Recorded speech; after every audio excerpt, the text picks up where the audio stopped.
never wanted to be seen as a victim. Over 2 days of testimony in a Virginia court, Amber Heard faced off with one of Johnny Depp's lawyers amid Depp's $50 million defamation lawsuit against her. And several notable moments stood out from her cross-examination by attorney Camille Vasquez. Here are 4 must-see takeaways. You testified under oath, quote, "The entirety of my divorce settlement was donated to charity," end quote. That statement wasn't true. It is true. I pledged the entirety to charity. The statement... When you say you buy a house, you don't pay for the entire house at one time. You pay it over time. I'm not asking, Ms. Heard. All right, next question, please. Thank you. That statement isn't true today, as you sit here today, is it? It is true. I pledged the entirety. But you didn't donate it. Unfortunately, you didn't donate it. It's a yes or no. I haven't been able to to fulfill those obligations. So that's a no, right, Ms. Heard? I made the pledge. I want to be very clear. I pledged the entirety. I haven't been able to fulfill those pledges because I've been sued. You had all of the $7 million for 13 months before Mr. Depp sued you, and you chose not to pay it to the charities you pledged it to. Is that correct, Ms. I Heard? disagree with your characterization of that. You wanted to seem altruistic publicly. Wasn't my interest. My interest is in my name and clearing my name, and at the time I was being called a liar and my motives were being questioned. I did see it as important to clear that up. I wanted to make a statement to make sure that there was not any doubt that I couldn't be labeled these things just because Johnny was a bigger star and had more publicity reach. You wanted to remind everyone of your claims of domestic against Mr. Depp, right? No, I wanted to move on with my life. You wanted to make those claims seem believable. They are believable. They were You wanted believable. them to be seen, you wanted to be seen, as a noble victim of domestic You never wanted to be seen as a victim. Nor have I ever called myself one. You told this jury that, in 2012, I was in the beginning stages of this, just learning these patterns. I was learning that drinking kind of correlated with the violence, end quote. Is that right? That is correct. So it was during these cycles of violence in 2012 that you gave Mr. Depp a knife as a gift. I gave him a knife, I think for a birthday present early in our relationship. I believe it was around 2012, but I'm not certain. We've seen a picture of that knife, but I think we should bring out the real thing. Yes, that's it. That's the knife you gave to the man who was hitting you, right, Ms. Heard? I wasn't worried he was going to stab me with it when I gave it to him, that's for certain. But you gave it to him while he was allegedly. I gave it to him that year. You testified yesterday that you sought a temporary restraining order on May 27th, 2016 because you wanted to change your locks. Do you remember that testimony? Yes, I do. Those locks were to the penthouses at the Eastern Columbia building, isn't that correct? That's correct. But you changed the locks to the penthouses on May 22nd, 2016. I attempted to. That's why you felt comfortable having James Franco over the evening of May 22nd, 2016, Ms. Heard? I do not know when James came over. Okay, let's remind you. Can we please pull up Plaintiff's Exhibit 304, which is already in evidence, and play from 254 through 439?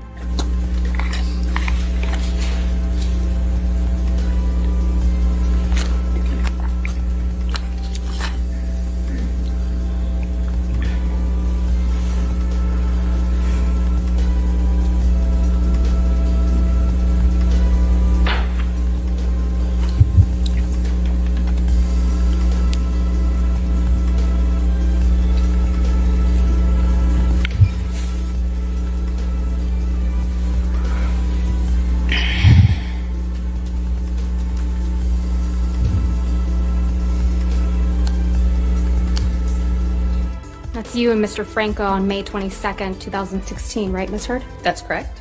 And you're taking him up to the penthouses, aren't you? That's where I lived, yes. And it's past 11 p.m. at night, isn't that right? I'm not quite sure of the time it looked like that. You knew Mr. Depp was out of town on May 27th when you went to get the domestic, isn't that right? I don't know if I knew that at the time. You knew Mr. Depp was heading out on a European tour that week, isn't that right? I'm not quite sure what I understood of his schedule at that time. You knew he wouldn't be back for weeks, right? No, that's incorrect. Hello everyone, and thank you so much for joining me. So, of course, that in today's video we are going to be talking about Amber Heard's cross-examination, and we are going deep into it into day 1 and day 2. In my previous video you got a few points of the cross-examination with Camille Vasquez from day 1 of Amber Heard, and today we are going to go deeper into the full cross-examination.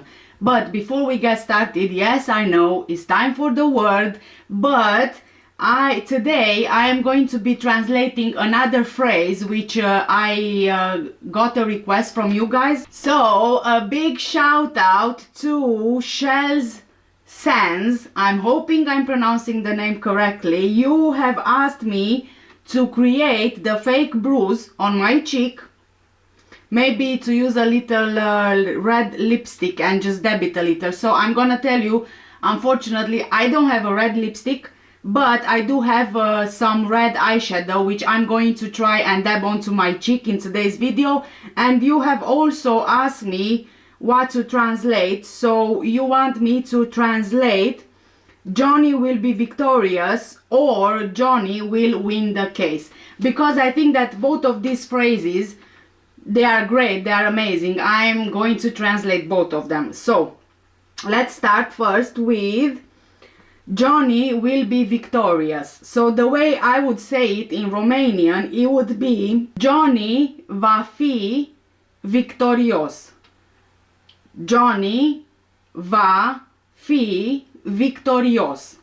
There is another way you can say this, such as Johnny va fi triumfător. Johnny va fi triumfător. Now going to the second phrase, Johnny will win the case. Johnny va câștiga. Johnny va câștiga. There you go, guys. Well done for saying and repeating with me the phrases in Romanian. Now, before we get started, again, I want to thank Shells Sands for requesting this from me. So anyway, before we get started, just quickly a quick disclaimer. I don't mean to be disrespectful to anyone I talk about in the video. This video is for educational and entertainment purposes only, and all the information I'm giving you is already found in the public domain, and I will also be sharing my own views and opinions on this case. Thank you so much. I will attempt to do my makeup while I talk to you about Johnny Depp and Amber Heard, and in particular the cross-examination by Camille Vasquez. I already put foundation on and I already did my eyebrows before I started this video, simply because I feel like it could take a bit longer, because I'm really struggling doing my eyebrows each time, and each time they don't turn out great. So yeah, that's that. This is how you're gonna have the eyebrows. Okay, so we need to start with the beginning of the cross-examination. I have to tell you guys that Camille Vasquez really killed it in the cross-examination. She was short, she was on the point. I mean, the cross-examination lasted for 1 day and 2 or 3 hours, so it wasn't that long. I kind of, if I'm honest, I kind of expected it to last longer, but obviously, as we know, they are already on a time limit, so I think that she just wanted to put all these points across as quick as she could and in the most professional way that she could. So from my point of view, she touched everything that she needed, and she was short and consistent.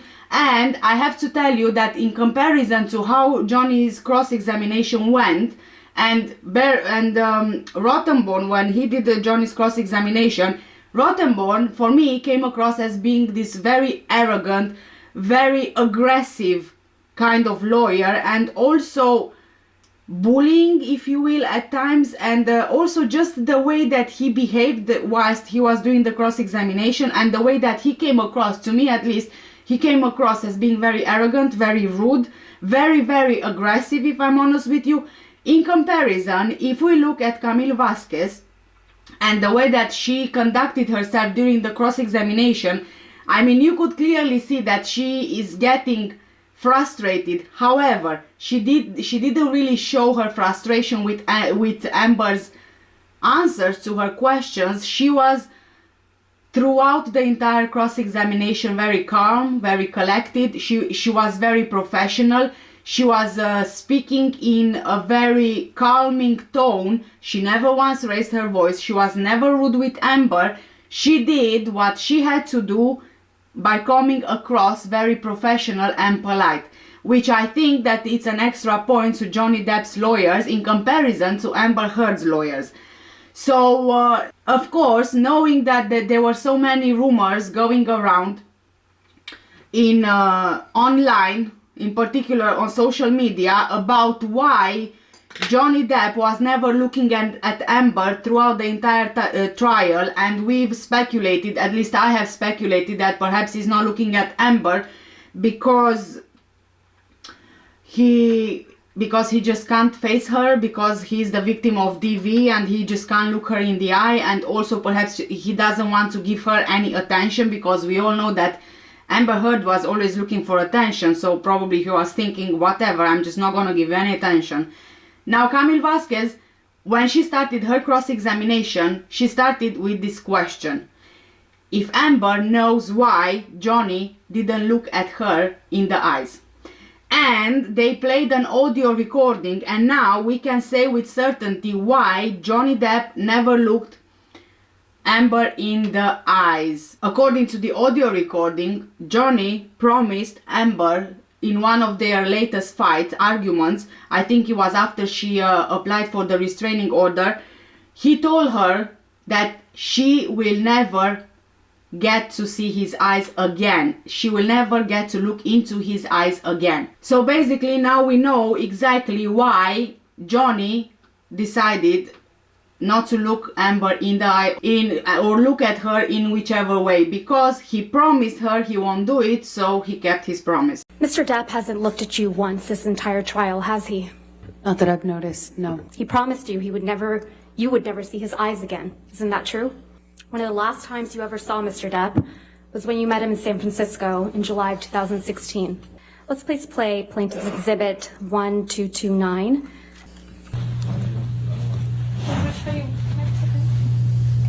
I don't understand. Is this what you want? No. Oh no, a hug will save it all. All this, everything we just been I just wanted to touch you. through. Really? After all this shit you said? I just wanted to give After you all a this hug. shit, Yes, use me up, you yes, want to touch me? please stop me. Please stop. Please, I just wanted to hug you and say bye. I didn't want to take it back. We did that last night. It's fine. That was good enough. No, because I'm nothing to you, and I will always be nothing to you. Calm. What? You're not my friend. Your hands are hard. Please just hold my heart. No, it's your own. No, we'll never see each other again. We won't even don't take my glasses off. You know, right it's not my eyes. You will not see my eyes again.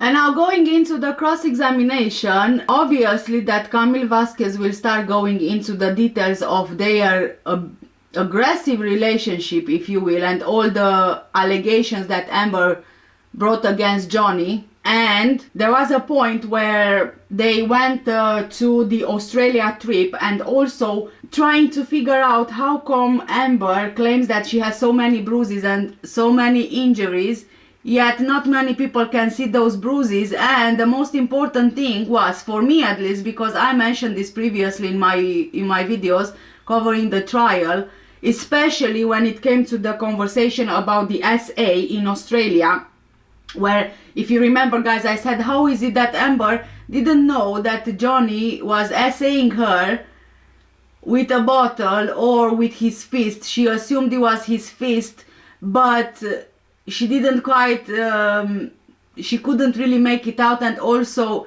she didn't have any pain, but more or less she just felt uncomfortable. She knew something was happening, but she just felt uncomfortable. She didn't feel any pain at all. And I was mentioning that how is it possible she didn't feel any pain at all, when we know that Johnny Depp, he's always wearing these big and chunky rings. And of course Camille Vasquez brought this into question, and she made sure to point out, so that the jury can hear and the court can hear, that Johnny is the type of person who never takes those rings off. And she asked Amber these questions about the rings before going straight to the point. So according to Amber as well, Johnny, she never knew Johnny not to have his rings on his fingers, and those big and chunky rings. And so I think that from the beginning of this cross-examination, Camille Vasquez had Amber exactly where she wanted her. The way that she asked the questions was to kind of not give Amber any time to think or to make up something on the stand, to, you know, make up an answer. And each time that Amber Heard would go off track with answering her question, she would stop her and she would ask for this to be stricken off the record, which, by the way, means that this shouldn't be in the transcript, and as well the jury shouldn't take any consideration into a particular striking of the record request from the lawyers. So yeah, they got to the conversation of the rings, and of course that Amber confirmed that Johnny was always wearing his rings. And then Camille got to the point of asking Amber about the Australia trip and the alleged SA, and now she made here so many good points. Why is it that I can never get the eyeliner done? Never. So after she confirmed with Amber that Johnny Depp indeed was wearing his rings all the time, then Camille Vasquez started asking more specific questions about the instances of aggression from Johnny towards Amber, like how she described that she had that he was, you know, choking her, that he was punching her, that she had a broken nose, that she had black eyes, a busted lip. There was also the question of how come Amber Heard is alleging this many injuries, yet there is absolutely no mark on Amber's face with regards to Johnny's rings, which they are big chunky rings. So if he, for example, would have punched her in the face with those huge rings, like I mentioned previously in one of my other videos, then of course you would be able to see marks, to see cuts, to see scratches on her face. But in all the photos that she gave into evidence, there was nothing like that to suggest that Johnny Depp actually hit her with his hands, with his fists, wearing his rings. So again, Camille Vasquez was trying to highlight the fact that Amber Heard is lying, because obviously if Johnny Depp is always wearing those chunky rings on his fingers, he never takes them off unless of course he's on set for some kind of movie, then how is it possible that Amber doesn't have all these marks on her face? So of course at one point Amber said that her skin, you know, just heals differently. Of course, throughout the cross-examination we've heard all these excuses from Amber Heard. For everything that Camille Vasquez was trying to point out against her for lying and everything, she would have an answer to everything. And this is very typical to narcissists and to narcissistic behavior. And I'm gonna tell you one thing, guys. I was watching the trial, and when they played the recording during her cross-examination, when she was laughing hysterically, seriously, that just gave me the chills. It just gave me the chills. Instantly, I was thinking, oh my God, this woman, she is a sociopath.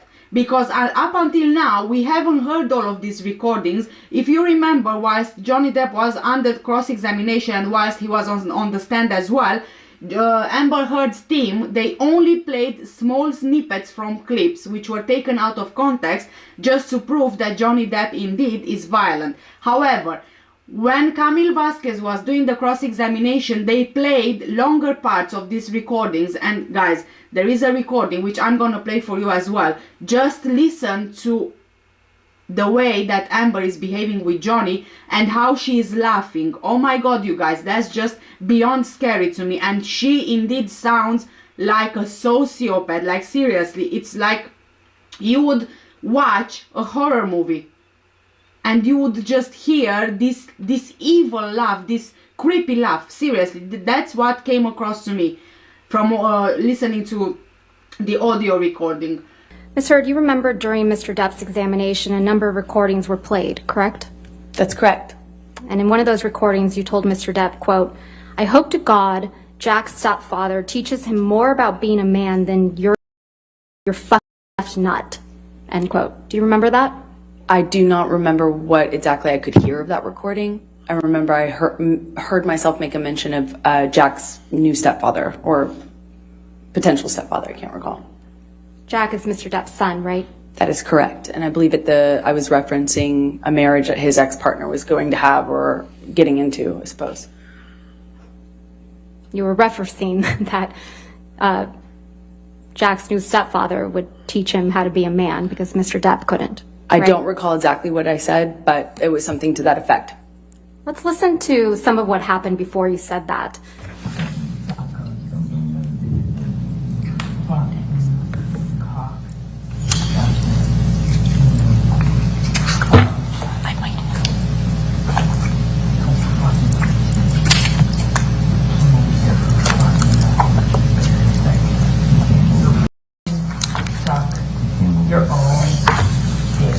Everything's fine until it doesn't go your way. And when it doesn't go your way, I'm in trouble. And you know what? I don't need you. I don't want your kind of woman. I don't want your kind of woman. I don't want your kind of woman. I'm my path. So my dick with you.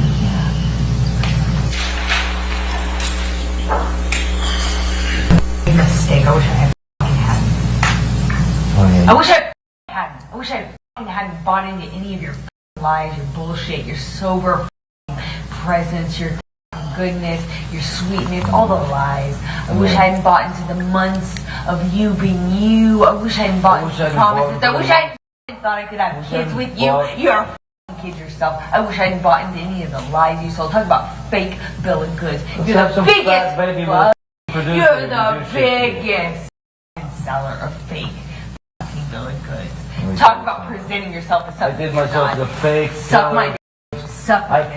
And you've left nothing, and I've left everything. So suck your. Yeah, go on. Which is probably your next move, because it's what you fucking need. No, I don't want to suck you. I don't want nothing to do with your fucking midsection. I need something. Well, go get it, man. Because I need something. Go on. Huh? No shit, I don't. Suck with it. I don't want to. It's gonna be all made up. No, it's not really true, Amber. Actually, it kind of is. It kind of is? What are you talking about? You've been doing some research? Oh, what is it? No, I'm sure Rochelle's available. Call her up. I'm sure she's available. Maybe she is. I'm sure she is. We'll see. I'm sure she is. I'll let you know. Oh, I'm sure she is. I'm sure for her yoga blog. That fake laugh. That fake laugh is too much to take. No, I'm sure she's. That fake laugh is so disgusting. I'm sure she's great. I'm sure she's great. I'm thinking that you've been giving me some of the best performances in No, the no, you're right. I don't. It's all about performance. How am I don't regret. I don't regret. Oh, what else? What else that you do? Oh, come on. Fever. Come on. Lay it on me. What else? What else other things do you want to add? Your life. He says, what? Oh, no, I want to know. I want to know. Get out your Ubers out. I'm kind of waiting. You go get it. Yeah, I'm Wait, is there no other place for you to run in your 15 other houses to go run? Come on, go be a real married man. Go deal with your shit the way that a man does. Go run to the next house. Every man does. Yeah. Go. Run away. I know it's hard to look at your ridiculous plan. It's hard. Panic plan. It's hard. It's hard. Screwing everybody else over to get You're your right. Right. That's what I do. You're the most spoiled brat.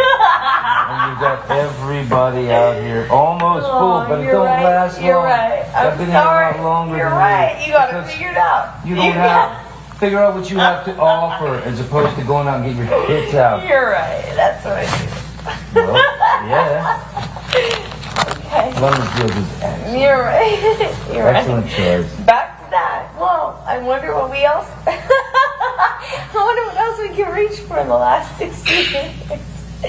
Oh, no, it was 4 years ago. You're right. I'm sure there's other things you can find. Go laugh. No, I'm not laughing. No, matter of fact, I'm not laughing. I'm not. It's serious. I'm sure you can find other things. I know.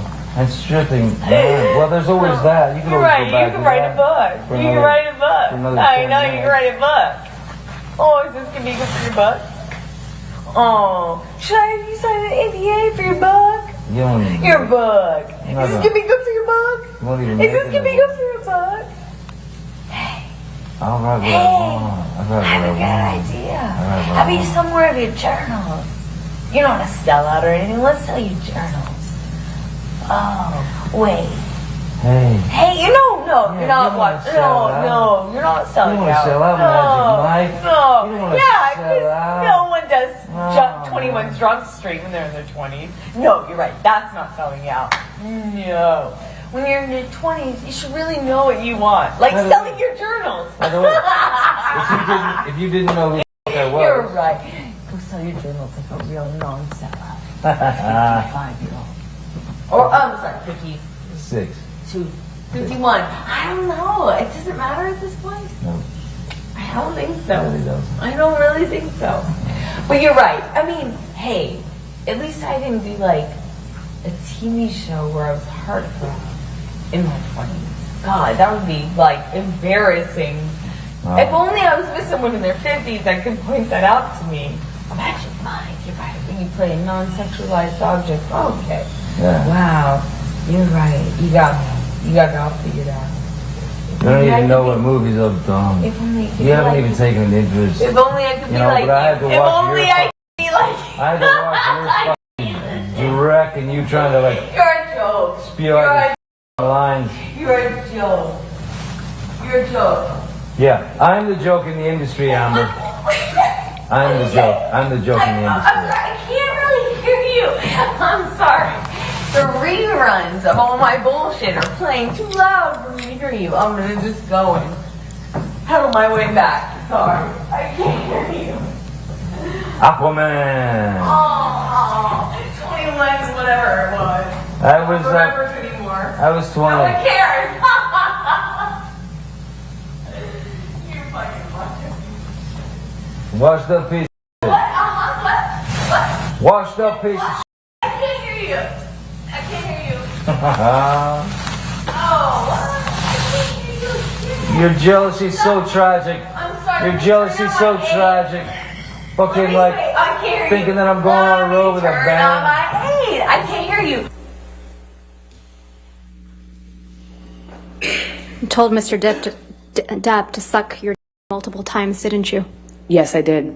You tell him to go run to his 15 other houses, right? That's correct. Because that's what he would do when you behave like this, isn't it? Eventually, he would go and stay in one of the other houses. You call him a sellout, don't you? I was expressing frustration about his criticism of my career and how many problems that caused within the dynamic of our relationship, yes. So you call him a sellout and a joke? I called him horrible, ugly things, as you can hear. Sellout. We spoke to each other in a really horrible way. Pretty sure we just heard you speak to him in a really horrible way. You called him a sellout, I just right, Ms. disagree. Heard? You called him a sellout, right, Ms. Heard? I called him a lot of ugly things. And a joke. I called him a lot of ugly things. You called him a joke on that recording. You called him a washed up piece of shit. I think we both called each other that on that occasion, yes. Mr. Depp mentions Aquaman, doesn't he? Yes, he does. Mr. Depp got you that role in Aquaman, didn't he? Excuse me? Mr. Depp got you that role in Aquaman, didn't he? No, Miss Vasquez, I got myself that role by auditioning. That's Mr. how that Depp works. says, quote, your jealousy is so tragic. I heard him say that, yes. You were the jealous one in this relationship, weren't you, Miss Heard? I think he was indicating I was jealous of his career. But now you've twisted it to say it was Mr. Depp that's the jealous one. Johnny's always been very jealous when I worked, when I did anything, friends. Yes, he's always been very jealous.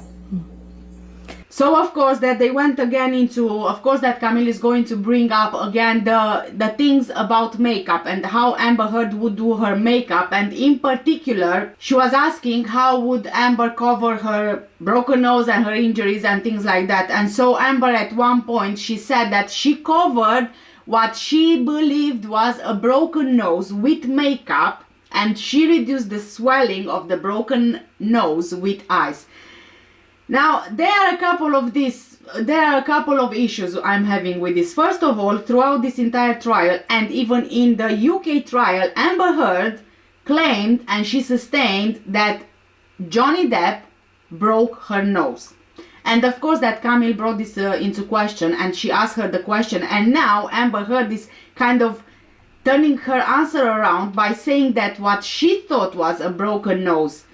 So now we don't have her with a broken nose from Johnny Depp's punch or headbutt or whatever she claimed he did. Now we have what she believes was a broken nose. And she covered what she believed to be a broken nose with makeup. And she reduced the swelling with ice. But the way that she described this to the jury was, again, like I'm saying, very technical. It doesn't sound like someone who is telling their story.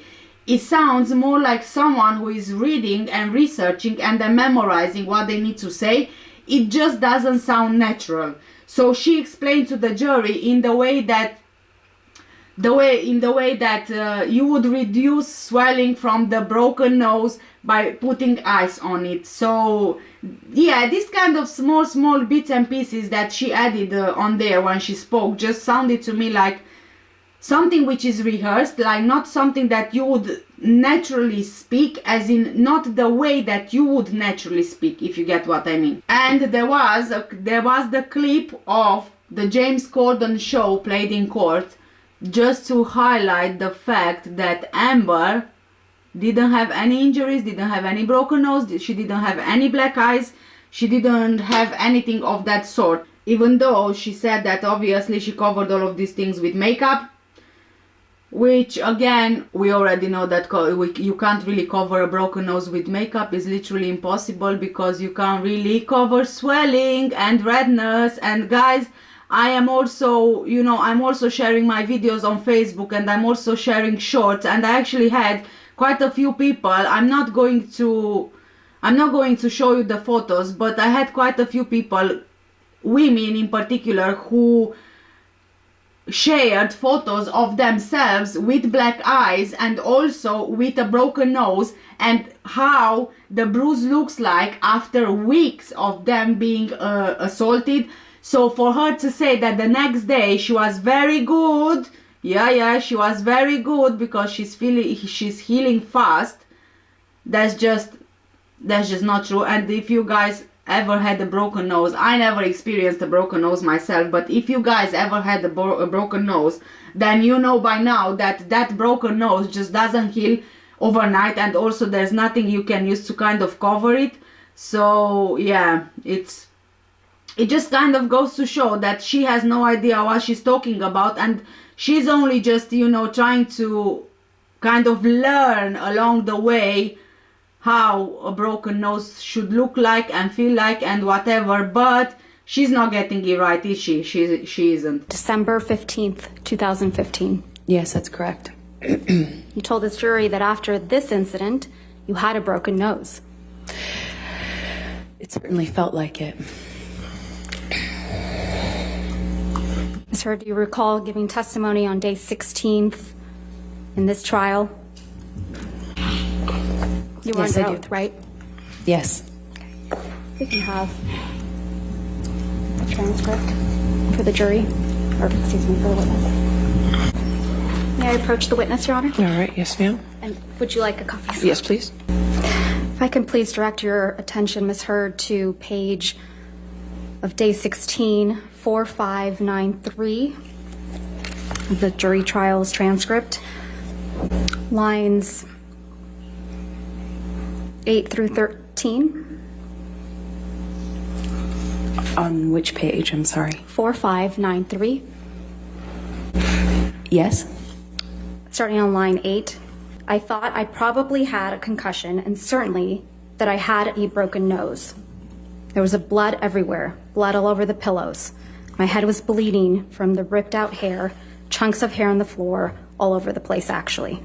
So lines 9, that I had a broken nose. Do you recall giving that testimony, Ms. Heard? Yes, exactly. So you had a broken nose, right? That's absolutely what I thought. 2 black eyes after this incident, right? I did have 2 black eyes after that incident.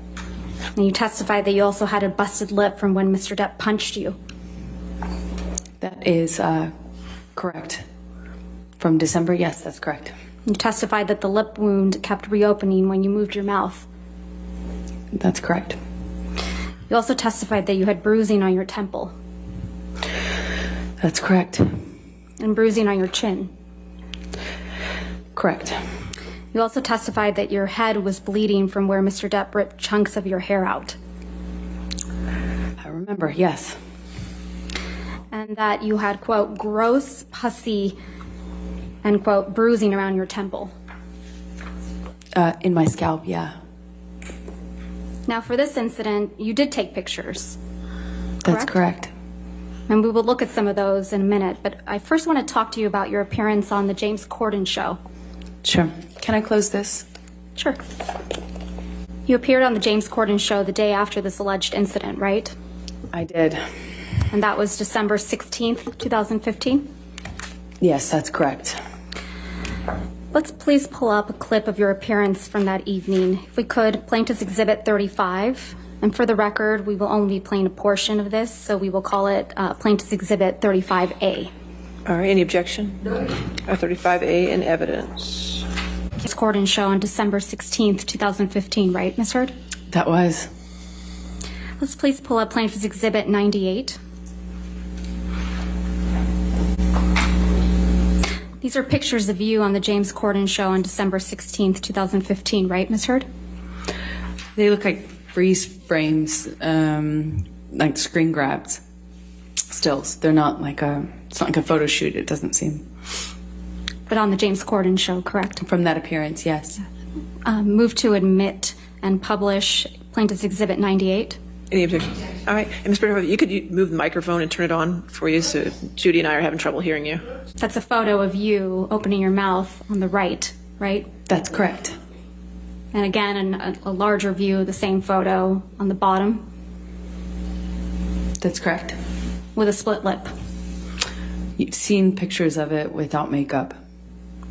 Yes. So you had a split lip when you were sure moving did. your mouth that way I sure did. in those photographs. Absolutely. Okay. You did take pictures of your alleged injuries after December 15th, correct? And you showed those to the jury?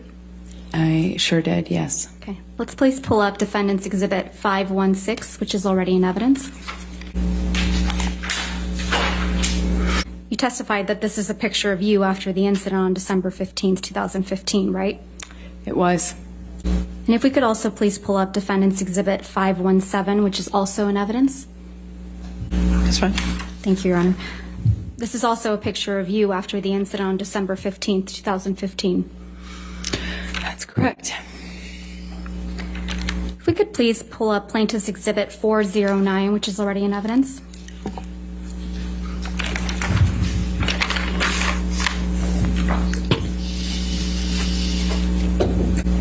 These pictures ended up in People magazine in June of 2016. Isn't that right, Ms. Heard? That's correct. You gave these pictures to People magazine after you publicly accused Mr. Depp of domestic abuse, didn't you? I didn't personally know. This was you protecting Mr. Depp after you got the restraining order against him, isn't it? No, this is him calling me a liar and me forcing to prove it, as I mentioned to you earlier. So you did give these pictures to People magazine? No, I gave these pictures actually to my lawyers and my representatives at the time. So it's your testimony, Ms. Heard, that your lawyers and representatives gave these pictures of their client to People magazine in the middle of a contentious divorce? I certainly did not personally give it, no.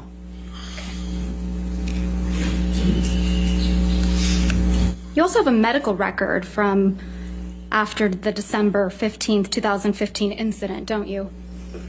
A partial one, yes. You went to see Dr. Kipper's office a couple days later. That's right. He wasn't in the office.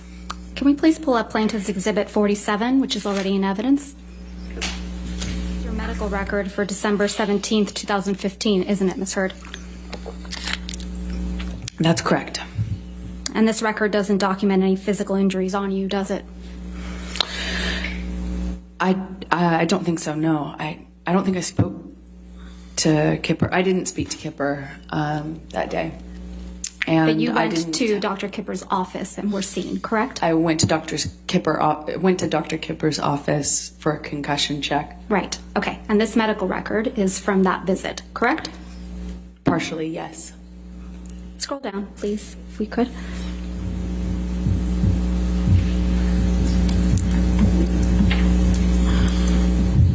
The signature Kipper down below. This is the entirety of the medical record.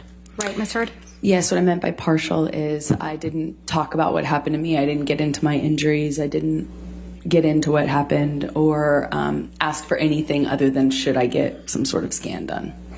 But this record doesn't document any physical injuries on you, does it? I'd have to read it in full, but I don't know. Well, let's do that. If we could please go, well, under skin on the second page, it reads intact, normal color, moisture, hair distribution, texture, turgor, no signs of, oh, this is going to be hard, cyanosis, mottling, jaundice. It also says I'm a well-nourished male. Right. I have no idea what that means. I think this medical record's missing a lot of things. Yeah, but it doesn't document any physical injuries. Doesn't seem to be documenting anything. Probably because there was nothing to document, right, Ms. Heard? I disagree with you on that. You don't have any medical records reflecting that you broke your nose during your relationship with Mr. Depp, do you? I saw an ENT after my relationship ended. And you saw an ENT, it's your testimony under oath that you saw an ENT for broken noses that you sustained as a result of Mr. Depp? No, but the ENT told me I sustained Objection. multiple fractures. No, I'm going to move to strike. I'll sustain the objection. I'll move to strike. Okay. Thank you. Try my question. There's no medical records reflecting that you broke your nose during your relationship with Mr. Depp, is there, Ms. Heard? I don't know what made it in evidence, but I do know that I documented that visit and that everything was given to my attorneys. Ms. Heard, you never went to see any doctor or surgeon to treat a broken nose during your relationship with Mr. Depp. Yes or no? I never sought treatment for a broken nose while I was with Johnny. Or after you were with Mr. Depp, as a result of any injuries you sustained as a result of Mr. Depp? Afterwards, yes, I did. And you didn't produce those medical records in this case. And obviously that Amber Heard, she was adamant that on this James Corden show she did have black eyes, she did have a broken nose, what she believed was a broken nose, and she did also have a busted lip from Johnny. And again, I have to tell you, Johnny and the rings, if Johnny would punch Amber in the face and bust her lip with his rings, that's not how a busted lip would look like. Just think about how many rings that man has on his fingers, and he's got them almost on all of his fingers, and they are big, they are chunky rings, they are big rings, so it's impossible not to leave a significantly visible mark which can be covered with makeup. Yeah. Even on Amber Heard's witness list, her makeup artist, she was called for deposition, and even she was trying to explain how she saw or she didn't see Amber Heard's injuries. And apparently her makeup artist, she specializes in creating and covering bruises. Check it out. Yes, yeah, this is what her makeup artist was saying in her deposition. And remember that the makeup artist is on Amber Heard's witness list, not on Johnny Depp's witness list. And even not only her, because they are, it was her sister as well who was on the stand after her cross-examination, and a common friend of hers and Johnny's. And from what I've seen so far, I haven't managed to catch up on everything after the cross-examination, but from what I have seen so far, it seems that even though they are trying so hard to get all these witnesses to speak negatively about Johnny, it doesn't seem to be working, because nothing that they say shows or portrays Johnny as being this violent person, no matter how hard they try. So I'm not sure what the purpose to bring in these witnesses was, but from my point of view, it doesn't really seem to be working. You have to try, I guess, isn't it? So yeah, we had that clip, and obviously Amber was adamant that she had the bruising on there, and she was adamant that he was covered up with makeup. Of course she would say that, because why not, right?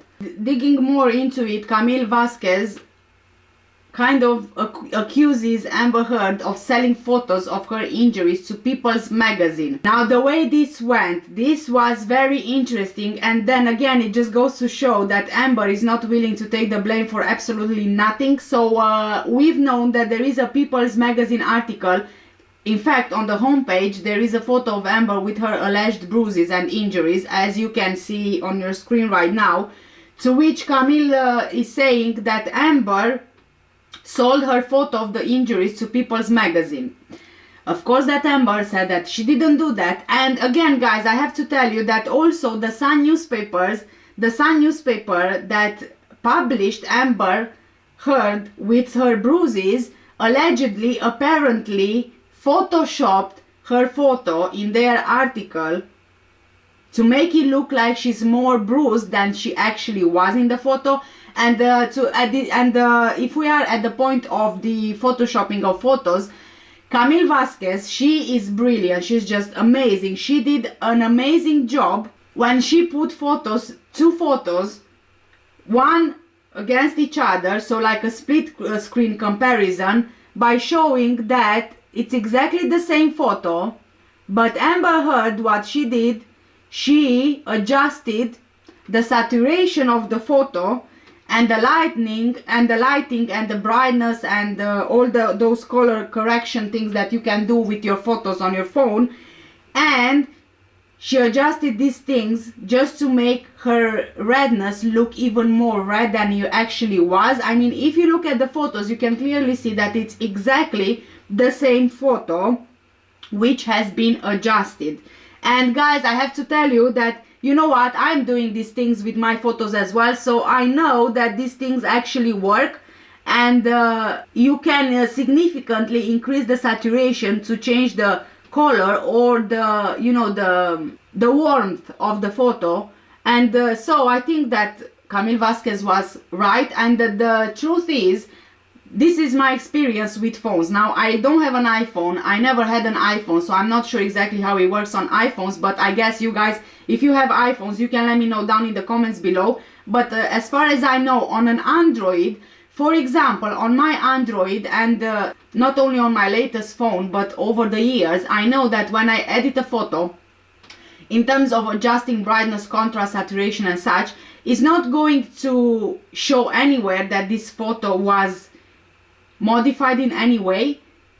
For example, on my phone, the one which I have right now, which is an Honor 50, on this phone, when I edit this, when I adjust all the settings on my photo, actually the phone is asking me, would you like to save this adjusted photo as a new photo or to replace the original photo? So if I choose to replace the original photo, then I don't have anything of the original photo. I only have this new photo that I edited, and there is absolutely no trace of the old photo. So if I am adjusting the settings in terms of putting the saturation up, the brightness up, the contrast and everything else, then there is absolutely no trace of the previous photo. So in everybody's eyes, this photo would be the photo that I took, even though I never took this photo, but I took the previous photo. But on this photo, I just adjusted the settings. So I'm hoping it's not getting too confusing. When Amber Heard was asked about the photo that she allegedly sold to People's Magazine, she said that she never sold anything to anyone. And when Camille was asking, but you were the one who had the photo and you didn't give it to anyone else, did you? Something in those words. And to that, Amber said that she had the photo and also her lawyers had the photos. So she was basically blaming the lawyers for leaking the photo to People's Magazine. It wasn't her who leaked the photo, so of course, being that only she was the only one who had the photo and her lawyers, that would mean in Amber's brain or mind that her lawyers were the ones who leaked the photos to People's Magazine, which, if you think about it, is not unheard of.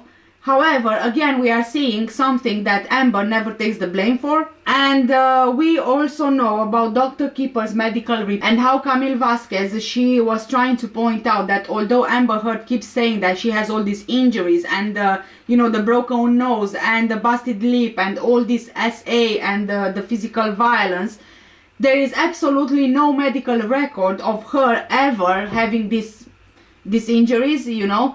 And so Camille Vasquez, she pointed out to Dr. Keeper medical records of medical reports of there being no injuries to Amber, and naturally Amber is going to come back and she will try to discredit Dr. Keeper by, of course, highlighting the fact that Dr. Keeper was employed by Johnny Depp and was paid by Johnny Depp, and Dr. Keeper was assigned to Amber. But Camille Vasquez pointed out that apart from Dr. Keeper being Johnny Depp's doctor, Dr. Keeper was also Amber Heard's doctor, to which Amber Heard, you know, goes back to the fact that Dr. Keeper is employed by Johnny is paying Dr. Keeper, therefore then Dr. Keeper will say and put everything in those reports, whatever Johnny is asking him to. That's what she is trying to achieve here with all these things. I was really gobsmacked, and also it was kind of exciting to see the way that Camille Vasquez is approaching Amber, and to see the way that Camille Vasquez is oh my god, she's a clever woman. I'm telling you guys, after this trial is finished, her career will skyrocket, because the way that she handled Amber was just brilliant. I mean, she got Amber to admit to so many things on that stand without even realizing that she's doing it. So this just goes to prove and to show that Amber is lying and was lying, because when you have the truth and when you say the truth, there is only one version of the truth. There's not more than one version of the truth. There is just one. And from what Amber Heard is saying, the version of the truth keeps on changing, and we already know from so many other cases and possibly our own experiences, when you say the truth, there is just one version of the truth, and that's the truth. So it's not like today you say one thing and tomorrow you say another thing, and then you say, oh, but I'm saying the truth. Well, it doesn't exactly work that way, does it? When it's the truth, no matter in which way somebody is asking the question, you will reply the same way, you will keep the same story. But Camille Vasquez knew exactly how to approach Amber, and quite a lot of her own lies, of Amber's lies, were highlighted while she was cross-examined. And I think that, like I said at the beginning of this video, Camille did an amazing job at pointing that out. You know, I'm just making it as I go with the makeup. So I'm not following absolutely anything. I'm just making it as I go, honestly. I have no idea what I'm doing. I'm just hoping it will look nice. Yeah, going back to the fact that Camille Vasquez is bringing everything out of Amber. She also made Amber say that she's reading statements about herself online, like I said. And we already suspected that she's checking media articles and things. And there was a point where Amber Heard actually accused Johnny Depp's lawyer previously, I think it was in the UK trial, of defaming her. So she accuses him, the lawyer, of putting out defamatory statements in the newspapers and in the media articles. And at one point, Camille is asking Amber a question, and Amber said something to the likes of, you should go and check out yourself what is being said about me online. Again, I think that Camille Vasquez did this strategically to make Amber Heard say, you know, whatever Camille wanted to hear. And Camille Vasquez got Amber to the point of frustration and of anger, and we know that by watching and hearing and listening to everything that was said previously about Amber, we know that she has a switch which just flips, and she gets enraged and she gets angry and frustrated. And I think that this is what Camille Vasquez was trying to accomplish here, to get Amber to show her true colors on the stand. And I think that Camille Vasquez very subtly and very professionally achieved it, because you could clearly see the frustration on Amber's face, the anger, and the replies that she gave. He didn't sue you until after the op-ed came out in December of 2018, right? He sued me in 2019. And the op-ed came out in December of 2018. That is correct. So in October of 2018, you had received your entire $7 million divorce settlement. You would agree with me? That is correct. Okay. And you hadn't yet been sued by Mr. Depp. This is October, correct. So in this October 2018 interview, you said that you had, quote, donated, end quote, your entire divorce settlement to charity, right? That's correct. And in fact, your exact words were, quote, $7 million in total was donated to, I split it between the ACLU and the Children's Hospital of Los Angeles, end quote, right? That's correct. I made that statement as soon as I got a divorce and we reached the settlement. That's when I pledged it, right then. And you say this because you, quote, wanted nothing, end quote. That is correct. But you hadn't donated your entire $7 million settlement to charity at that point, had you? That's incorrect. Sitting here today, Ms. Heard, you still haven't donated the $7 million divorce settlement to charity. Isn't that right? Incorrect. I pledged the entirety of the settlement, $7 million to charity, and I intend to fulfill those obligations. Ms. Heard, that's not my question. Please, What was try your to answer question? my question. Sitting here today, you have not donated the $7 million, donated, not pledged, donated the $7 million divorce settlement to charity. I use pledge and donation synonymous with one another. They're But I the same don't. thing. Ms. Heard, I don't use it synonymously. That's how donations are paid. Ms. Heard, respectfully, that's not my question. As of today, you have not paid $3.5 million of your own money to the ACLU. Yes or no? I have not yet. And as of today, you have not paid $3.5 million of your own money to the Children's Hospital of Los Angeles, correct? I have not yet. Johnny sued me. So as of today, you have not donated, paid $7 million of your divorce settlement to charity, right? I have not been able to fulfill those obligations yet. And that's because you did want something, didn't you? I didn't want anything and I didn't get anything. You wanted Mr. Depp's money. Didn't get it, wasn't interested in it. I loved Johnny, that's why I was with him. You wanted praise for donating the money, right? That's incorrect. You wanted good press. In general, one does want good press, yes. You wanted to seem altruistic publicly.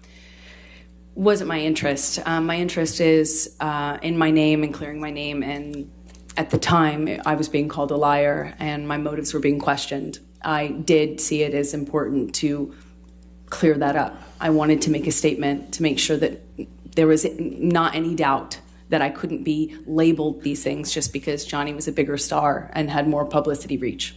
You wanted to remind everyone of your claims of domestic violence against Mr. Depp, right? No, I wanted to move on with my life. You wanted to make those claims seem believable. They are believable. They were You wanted believable. them to be seen, you wanted to be seen, as a noble victim of domestic violence, I have didn't you? never wanted to be seen as a victim. Nor have I You- ever called myself one. You testified under oath that, quote, the entirety of your divorce settlement was donated to charity, end quote, didn't you? That's correct. I pledged the entirety. No. Ms. Heard, my questions. Your counsel will have time to redirect you after. You testified under oath, quote, the entirety of your divorce settlement was donated to charity, end quote. That is correct. I pledged the entirety. I'm going to move to strike everything after yes. All right. No. Ms. Hurt, this is really inappropriate. I'll sustain the objection and we'll just move forward. Thank you. Let's move forward. Next question. Under oath, that statement wasn't true, was it, Ms. Heard? I'm sorry, I don't follow your question. Sorry. You testified under oath, quote, "The entirety of my divorce settlement was donated to charity," end quote. That statement wasn't true. It is true. I pledged the entirety to charity. The statement... When you say you buy a house, you don't pay for Ms. the Heard, entire house Ms. Heard, at one respectfully, time. You pay it I'm over not time. asking, Ms. Heard. All right, next question, please. Thank you. That statement isn't true today, as you sit here today, is it? It is true. I pledged the entirety. But you to didn't charity. donate it. Unfortunately, You didn't donate it. It's a yes or no. I haven't been able to to fulfill those So that's a no, right, obligations. Ms. Heard? I made the pledge. I want to be very clear. I pledged the entirety. I haven't been able to fulfill those pledges because I've been sued. You had all of the $7 million for 13 months before Mr. Depp sued you, and you chose not to pay it to the charities you pledged it to. Is that correct, Ms. I Heard? disagree with your characterization of that. And Camille also asked Amber if she has any medical records for a broken nose or dental care from any kind of injuries, if she went through any reconstructive surgery for any of the injuries that she claimed Johnny inflicted on her. And Amber Heard said that she doesn't have any records, but she does say that she went to see a specialist after their divorce was finalized because apparently she has issues breathing throughout the night. She has breathing issues because, of course, of the injuries that Johnny Depp inflicted on her. However, there is no record of that, and there was absolutely nothing which was given as evidence for this trial. So I don't know where she's getting that from, but she never submitted any record of anything before this trial started. So yeah, that's another one. And the way that this went, it was very, very interesting because again we can see Amber Heard blaming everybody else apart from herself. So of course Amber Heard said that she would have liked to show the records and all the reports from the specialist, but it's not her job to do so. And also she specifically said that she gave everything that she had to her counsel, and basically it wasn't her fault that the counsel didn't show this to the jury. So yeah, again, she's even discrediting her own lawyers here because obviously it wasn't her fault, it's not her job.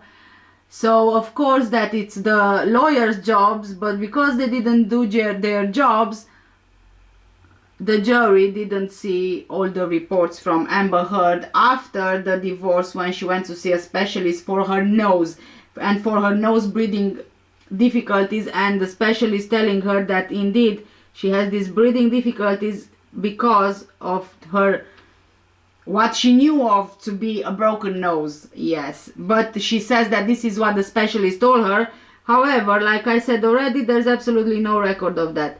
So and I'll tell you one thing, I believe that if it wasn't accepted as evidence or submitted as evidence even, then it means that it is not suitable for this kind of thing. So that this is what I'm thinking. I'm thinking that if it would be something to do with her injuries, then the judge would accept everything into evidence, and I'm not exactly sure how it works, but I assume she would, because there are so many other photos taken into evidence, so many medical reports, so many medical records. So, it kind of doesn't make sense that the judge wouldn't agree to this being submitted into evidence. And to me, this suggests that Amber never gave anything to her counsel to submit for evidence in terms of any reports after the divorce and now recently even. Also, Camille Vasquez is trying to point out that indeed Amber Heard is committing perjury, and she committed perjury in both the UK case and the US case as well, and the one we are hearing right now. And Camille Vasquez is constantly reminding Amber that she is under oath and that there is a risk of perjury, trying to point out that her previous depositions as well, and how the story keeps changing, and she brings in new details. And we already know that her story is ever changing, and she always brings in new details, and we've heard her on the stand, of course, And it's not really surprising that she's trying to do that, is it? And also it's not surprising that she is in fact trying to find all these excuses. So I'm not going to put highlighter on my face because you guys wanted me to give myself some redness. So let's try and give myself some redness here, okay? So yeah, like I mentioned, she committed perjury in both the UK and in this current trial. And because I don't, like I said, because I don't have red lipstick, I'm going to use an eyeshadow, which I think is gonna be this one. Here. Are you guys ready? Let's see if we can create fake redness. My face is already red, but I covered the redness with foundation, so let's see. Did you say, I don't know on which cheek you said, but I'm gonna do it on this one, or maybe on this one. Let's do it on this one.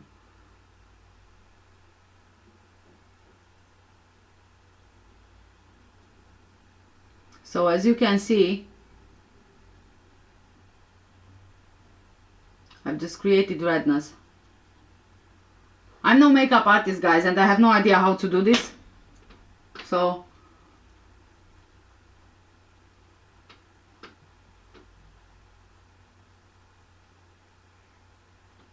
oh, does it look like redness or does it look like blush? I have no idea. But anyway, this is how you can make your face red, isn't it? I'm gonna try with a different color on this side, just to show you a comparison. So let's try with this one here. And I'm just gonna go like this.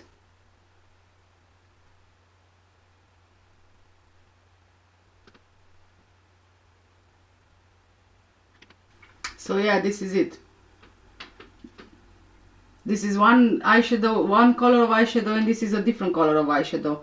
So you can see that you can actually create redness. And with Amber's pale skin, even if she would cry or she would probably rub her skin, you know, hard enough, she would probably create redness because she's got a very fair skin type. So yeah, I mean, you want to create this here? Look, you can even do it here. So it only took me 1 minute. Of course that if you sit on it and you try to do it properly, then you can fake those bruises and injuries that she says that she has. So this is nothing out of the ordinary to be able to create all these. And again, different lighting, different you know, angles, the way that you use the angles to kind of you know, change the lighting, where the light goes on your face or above your face or on top here, on top of your head, because if you have light on top of your head, it kind of gives you a different shade to your face. If you have light to the left, to the right, it gives you a different kind of, you know, in different angles and different lighting conditions, a photo will look different and redness on your face will be shown differently. So just because she has redness in those photos, it doesn't mean that she has injuries.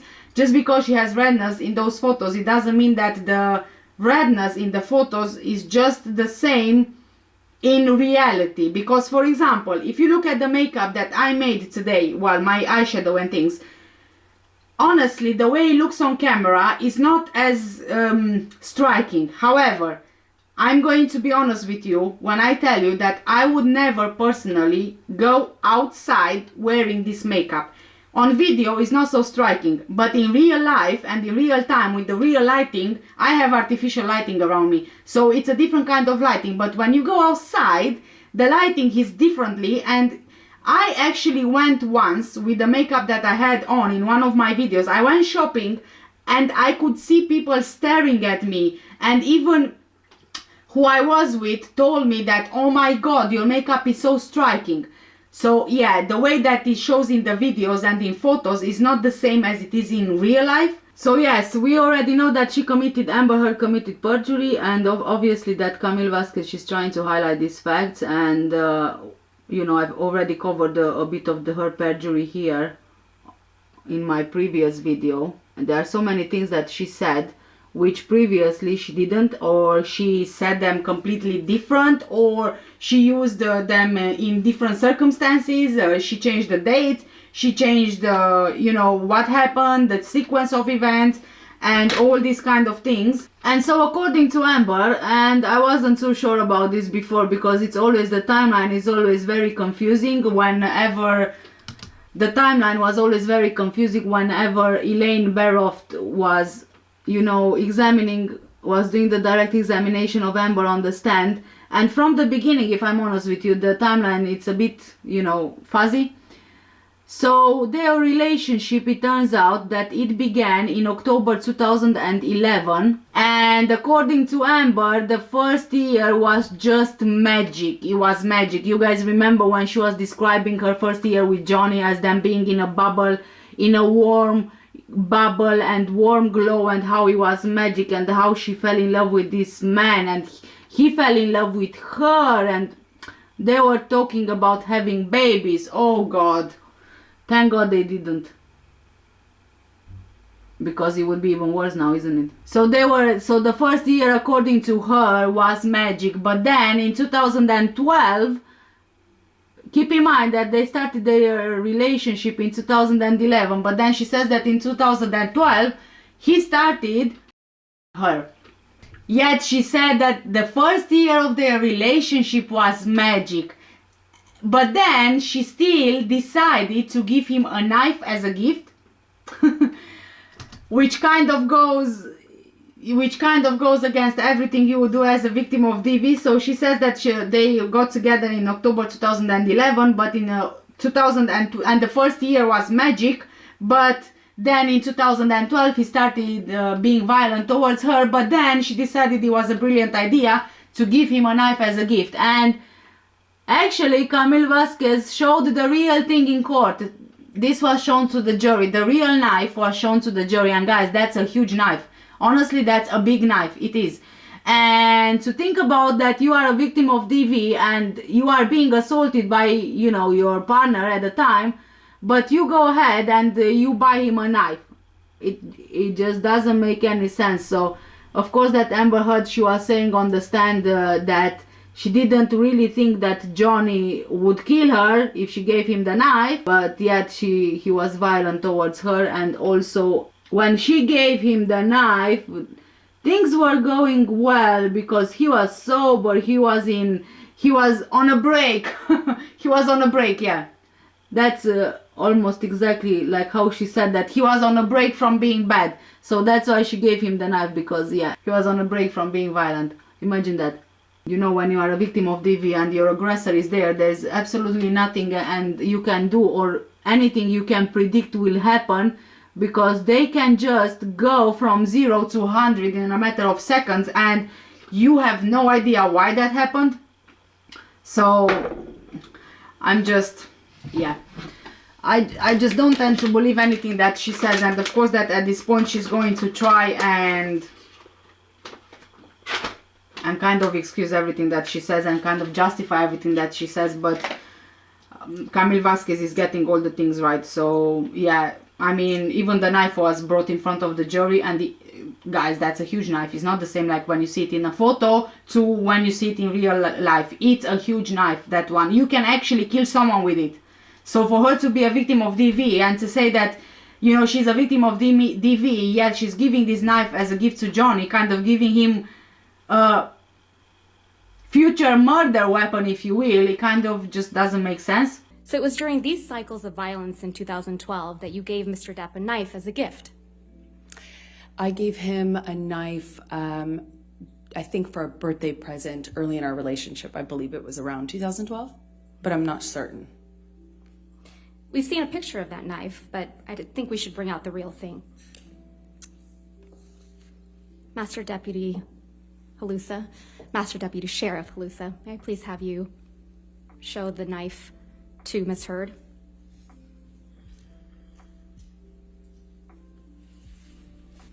Yes, that's it. That's the knife you gave to the man who was hitting you, right, Ms. Heard? I wasn't worried he was going to stab me with it when I gave it to him, that's for certain. But you gave it to him while he was hitting you, allegedly? I gave it to him that year. So they went into more detail into the Australia incident, and allegedly, according to Amber, yeah, from what she said, Johnny smashed the phone on the wall, yeah? We already know the story, don't we? So apparently, according to Amber, Johnny smashed the phone on the wall with his fist, and that's how he severed his finger. He severed his finger by punching the phone on the wall. But it's very interesting that she was the only one. So according to Amber, the phone smashed into pieces. It was already gone from the wall. There was nothing there. The phone was broken, damaged completely. Johnny severed his finger while breaking this phone. But what's interesting is that no one ever, apart from Amber, saw any phone on the wall. So Amber is the only one who alleges that there was a phone on the wall, because according to everybody else, there was no phone on the wall apart from one phone which was on the desk in the kitchen, in the bar area, but there was no phone on the wall anywhere. And this is very interesting because we already know that Ben King, he testified. Ben King was the house manager. He testified that no phone needed replacing. And if you remember, Ben King did a check of the whole house and all of the damages after the incident, because it wasn't Johnny's house. So he was renting this house. So obviously anything that was damaged needed replacing. And we already know that there were damages of $75,000, around $75,000 in total. And there was absolutely no mention of any phone having to be replaced.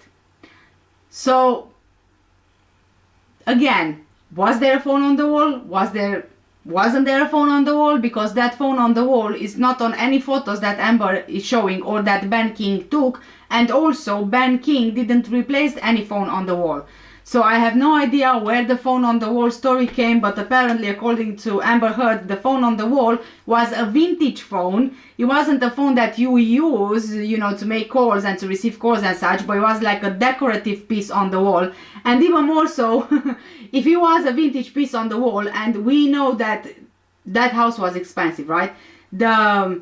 The things in the house were expensive. So I'm guessing that if that phone on the wall was a vintage phone, that meant that that phone on the wall was a collectible. A vintage collectible. A phone can be expensive. So I would assume that when Ben checked for damages and what needs replacing, he would have seen that there was the phone on the wall, a vintage phone on the wall, which is very hard to replace if it's a collectible. And trust me guys, I have experience in this because I used to sell on eBay, these kind of things, and I used to do a lot of research around the vintage things and collectibles and gold and silver, in particular vintage and antique. Hence CARLA and her original authentic vintage dress on her, and the way I'm trying to preserve it. So yeah, it's not something that I don't know anything about. I do know that they are cheap vintage phones. I do know that they can be very expensive vintage phones, but my estimation is that if indeed Johnny Depp was living in the house rented for him, and those stuff in the house were expensive, then that phone on the wall would have been an expensive phone as a collectible, as a vintage phone. So yeah, I just don't buy that. The fact, whatever Amber Heard is saying with the phone on the wall, I don't buy it. And again, I don't buy the fact that Johnny got his finger severed from the phone on the wall. I mean, she's saying that the phone was kind of plasticky kind of thing, which could be, if indeed it was true, it could be a vintage phone from the 30s or from the 70s, 80s, like a retro type of phone. But even if you would, break plastic, it wouldn't sever your finger. I don't think it would. And then it's another funny thing, because apparently, the way that Amber is saying, Johnny assaulted her after he smashed this phone on the wall, whilst being on 10 ecstasy pills and having his finger severed from smashing the phone. So, guys, let me just ask you this. Please, make it make sense, because to me it just doesn't make sense. It doesn't make sense. So Johnny severed his finger while smashing the phone on the wall, whilst being on pills, and with his finger severed, he then proceeded to SA Amber. How does that make sense? So the way that Amber describes, and even Camille, she was pointing this out in court, is that Johnny held her with her back against the bar, and he held her by her throat with one hand, and with the other hand he SA'd her.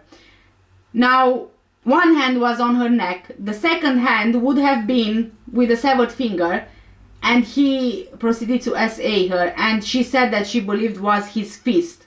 So it was his fist which SA'd her and hit her bone, and this fist had all of these rings on, but also this fist was with the severed finger, so bleeding, yeah, whilst he was on the 10 pills as well. Does it make sense? How can you word it for it to make sense? Because the way that she's describing these events and how they happened, it just doesn't make sense. And now Johnny was breaking the phone on the wall. The next minute she was on top of the bar and he was SAing her, holding her with one hand by the throat and with the other hand, you know, holding the bottle to SA her. I don't think it was such a brilliant idea for me to put setting spray on what I did on my face. But anyway, yeah, I look like a clown now. This is what she said. So this is what she said that Johnny did when he SA'd her whilst being under the influence of alcohol and also 10 pills after he severed his finger. So I don't know, he wrote on the wall with his finger. He wrote on the, you know, he dipped his finger in paint to write on the wall, because we know that he had an infection, and Dr. Keeper was actually very concerned about him and saying that he needs to get to the hospital because he's got an open wound and he dipped his finger into paint, so he will get an infection, and he did get an infection. So I don't know how that could happen. I mean, the essaying, the way that she tells her story. Then she's also saying that in another incident, Johnny, who had a cast on from having surgery to his finger, he had a skin graft done on his finger. After having surgery, he had a cast on, and then he attacked Amber and her sister in the stairs incident. You know, the stairs incident, which we already know, when she said that she instantly remembered about Kate Moss and the stairs. So allegedly, Johnny Depp, with his finger and the cast on, attacked Amber and her sister in that incident on the stairs. And he didn't do only that, but he also threw a can of Red Bull at his nurse, Debbie Lloyd, during the same incident. Now there are a few things which I'm having difficulty with. How could he punch Amber in the face wearing a cast? When he was wearing a cast, he couldn't, you know, make a fist.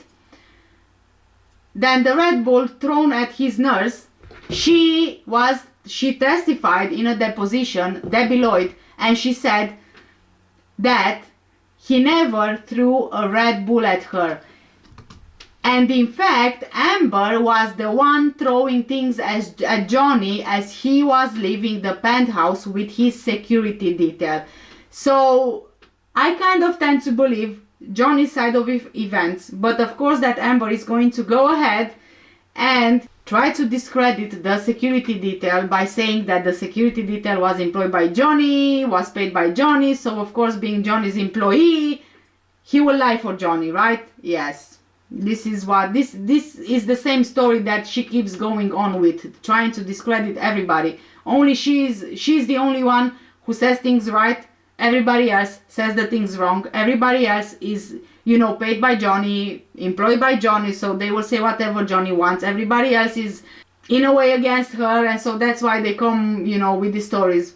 This is what Amber is saying, and this to me sounds just like someone who is unwilling to take any blame for anything, and they would do anything and everything possible to point the finger at someone else and blaming someone else for what they do. And to me, this seems like the type of person where even if the truth stares her right in the face, she would never say that that's the truth. She would say the truth is whatever she says. Even if you have the proof right in her face, she would still try to find a way to get around it and not recognize the truth right in her face. And this is a person who, this is the type of person who is very, very dangerous, because it's a type of person who not only manipulates and controls, but also I feel like it gets to a point where this kind of person even believes their own lies, and so it can be very difficult, if not impossible, to prove them otherwise. Because even,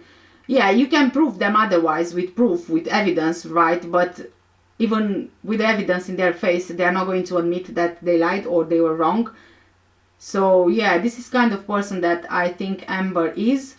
Johnny and Amber, they also had an electronic love journal, and I actually kind of found that really sweet that they had a love journal, but most of the writings in the journal came from Amber Heard, and in all of those writings in the journal, Amber Heard was the one who kept apologizing to Johnny for hurting him, for doing all these things, and she kept on begging him to forgive her and to stay together and to be together forever, have babies, blah blah blah, all these kind of things, all these kind of sweet things.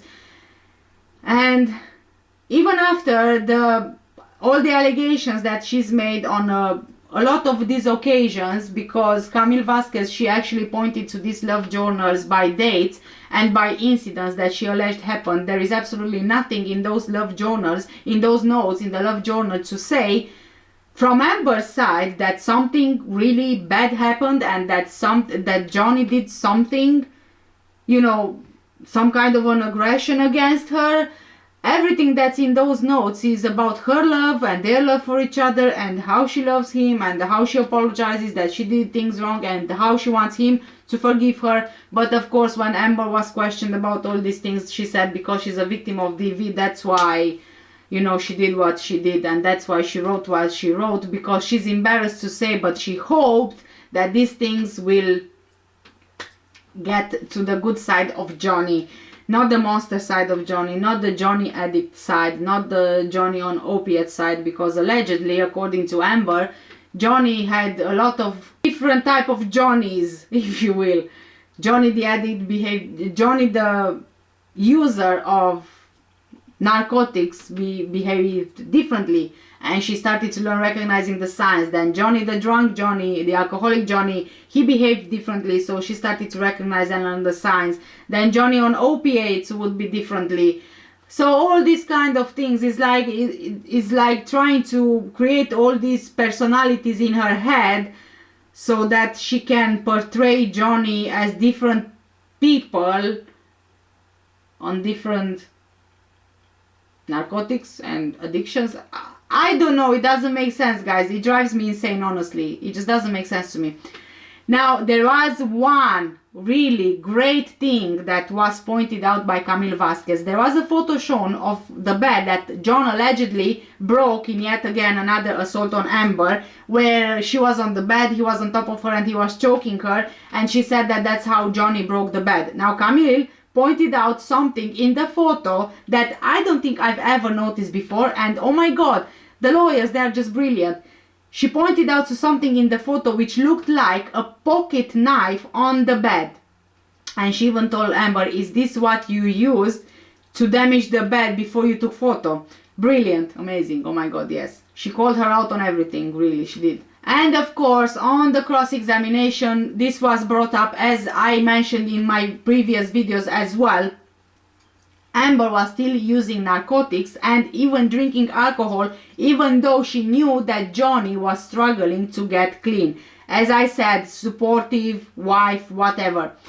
And we know the story that Amber is constantly saying that she kept on trying to help Johnny, to support Johnny. She saved Johnny's life. She was trying to support him and with his addictions, and when he was struggling to get clean and sober. Yet she had narcotics at her bridal party. Yes, not only that, but there was also a rehearsal dinner with Johnny the addict, yet there were narcotics at the dinner, at the rehearsal dinner. So how does it work? How does this work? I am struggling to understand. So you want him to stop using narcotics, and you clearly know that he's struggling to get clean, to stop using them, yet you still bring these same addictions to your bridal party and to the rehearsal dinner. The bridal party of the man you will be marrying to, of the man who you say and allege that he's an addict and he's struggling to get sober and clean.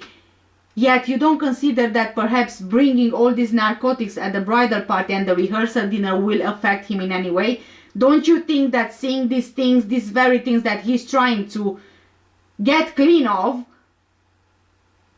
don't you think that this is going to trigger him to keep using?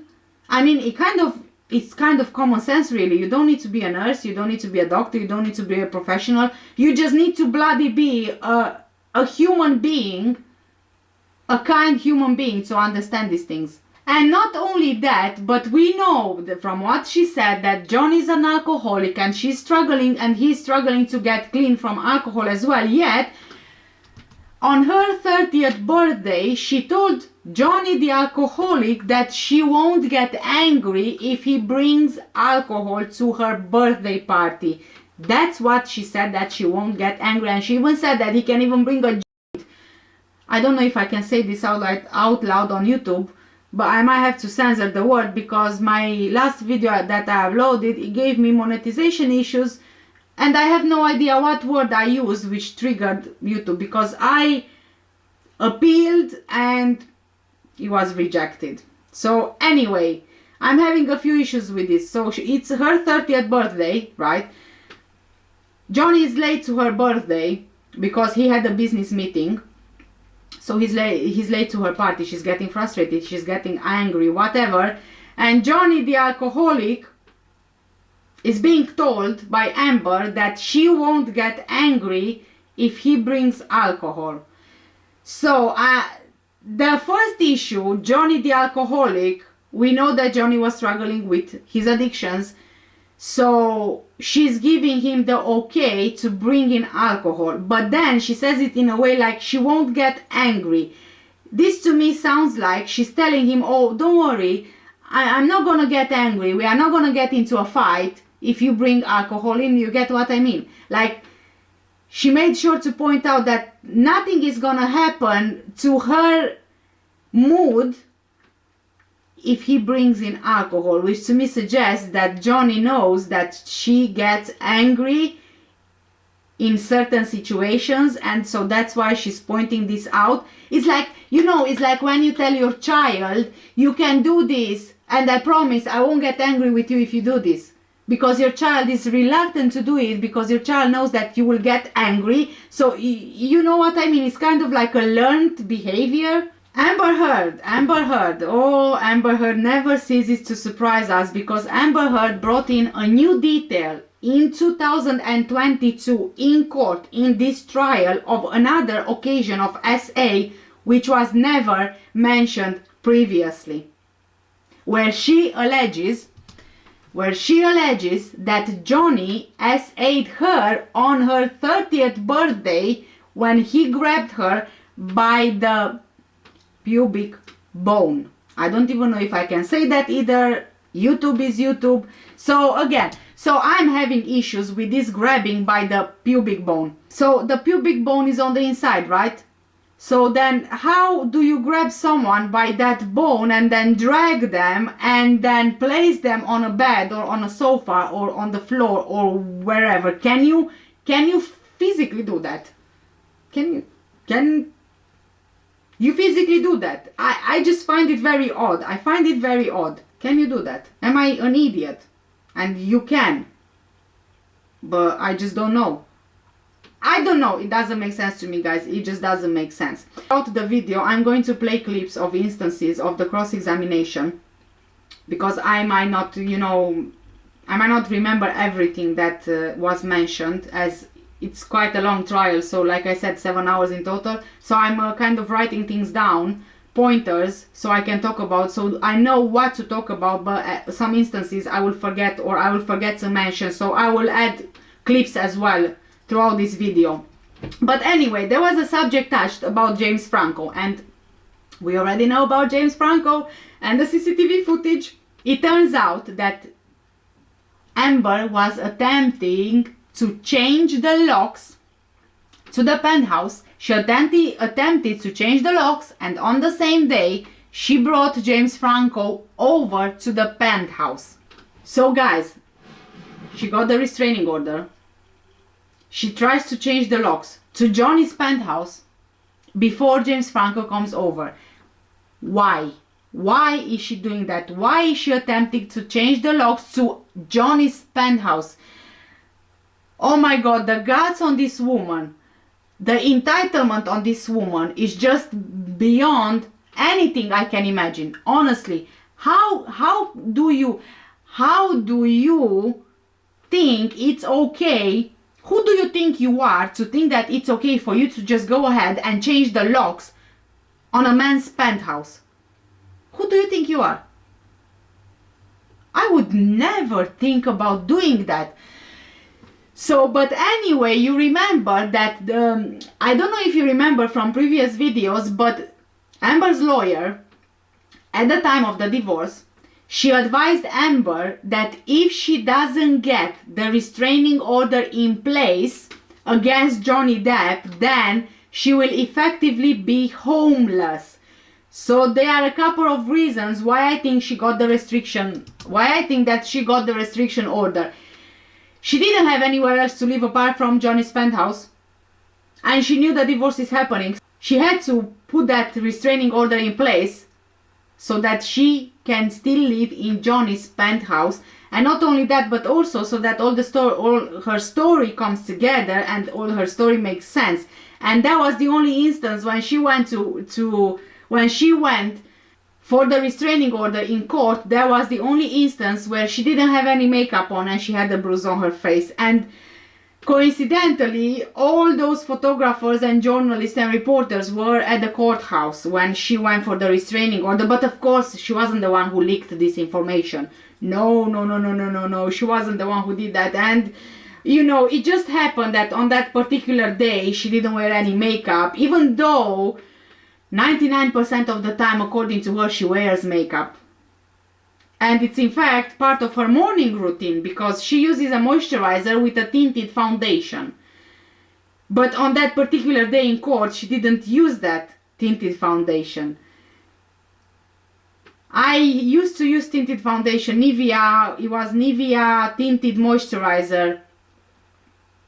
And in that court photo, she had no makeup on, absolutely no makeup, nothing whatsoever, including the moisturizer with tinted foundation. Because even if it's a moisturizer, but it's tinted, it's tinted. It works like a foundation. It's not as strong as a foundation, but it still works like a foundation, a basic cover up, if you will, or covering, whatever. I'm getting frustrated at all these ridiculous things that she's claiming, honestly. So there was another audio clip played in court where Amber, she didn't want Johnny Depp to see his daughter, Lily Rose. Now Amber is turning this recording around by saying that she didn't want Johnny to leave the car to go in that apartment or in that building where his daughter was waiting for him, because he would just go back to using narcotics. And that's why she didn't want him to go. But come on guys, you can hear the recording. I'm playing it for you. Let's listen to Defendants Exhibit 598C, which is already in evidence. And let's not do this anymore, because I'm really getting frustrated. And I'm really sick of this argument. Stop, I'm sorry. Okay, so let me go, and you go, and I'll speak to you in a couple hours. Okay? Okay? Stop. Okay. Why are you saying stop? Because May you're being I so, go? Please, it causes me so much stress when you leave, when you walk away from me with that. It's like you don't understand how much worse you're making this. I can't believe this. Please, you're making it worse for me. Okay, I'm sorry for you. Please, I'm only trying to tell you so that you know you're causing me immense stress right now when you walk away like that. There's no reason to be mad. Well, then say goodbye. I haven't walked away. You're not saying goodbye. You won't let me. Let me leave. Oh, stop rushing me! Stop pushing me in the corner and then poking me with a stick and then saying, why are you saying the words you want me to say? Stop poking me! Stop rushing me! Stop throwing me against the wall and going, what? You don't like that wall? You don't like... Stop pushing me! pushing you. I'm not rushing you. I said, I need space. I don't want this conversation anymore right now. I need space. And I will take my space. Whether you like it or not, I will take it. And you will take your space. But if you keep halting I'm not doing anything this to you. and continuing I'm with not the rhetoric... continuing it. I'm begging you to stop. I don't... Okay, stop. I'm stopped. Stop. Now I have to go. Okay? So we will speak to each other in a couple of hours. Okay? I hope you have some kind of revelation makes you feel better. You know? I hope I do too. But we'll just see when I get home. We'll just talk, or we won't talk, or we'll finish this, or we won't finish it.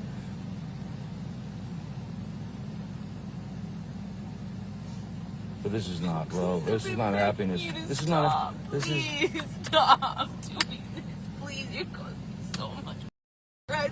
I'm gonna die at this age. You're causing me so much stress. Please stop. Please, I feel like I have a heart attack almost every day. Please stop. Please then stop why? doing it. Please stop. He's so mean. Why are you... Please stop.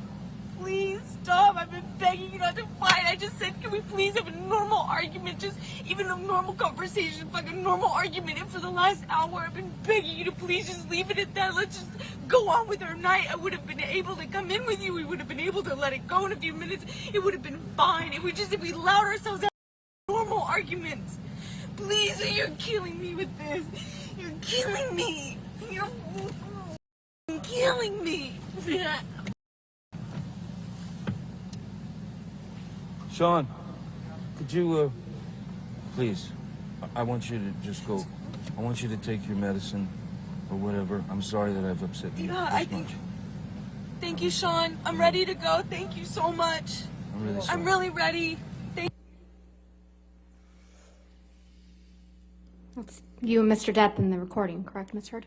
That's correct. You just won't let him go, will you? That's not true. We were outside of his studio and he wanted to go and use. It was a pretext. The claim that he was upset with me was a pretext so that he would go on a bender. I knew that pattern by the time this recording happened. Is your testimony now that you were outside Mr. Depp's studio? I believe that And he was going to go recording was... use? Excuse me? He was going to go use drugs? That's your testimony now? We were outside his studio, his man cave house, if you will, in the car, I believe, during that recording. And he was going to go inside and use? That was the pattern, and as you can hear from my voice, I'm very, very, very scared of entering into the next cycle under what I had been conditioned to understand we were at that point in our relationship. That's not true, is it, Ms. Heard? Mr. Depp was trying to go inside his house to see his daughter, Lily Rose. She might have been over that day, but So that's not it's your what he was testimony getting out of now? the car to do, and that's not what I was stopping him from doing. Let's play the beginning part of that recording where Mr. Depp tells you that he wants to go inside to see his daughter.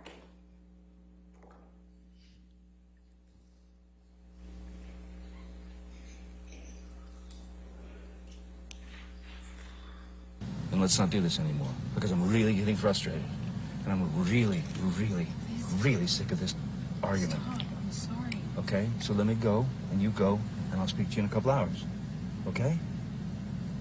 Okay? Stop. Okay. Why are you saying stop? Because May you're being I so- go?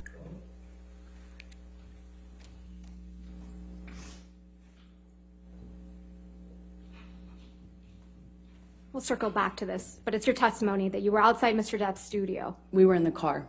You were in the car outside of Mr. Depp's studio, That's correct. and he wasn't telling you, please let me go inside my house to see my daughter.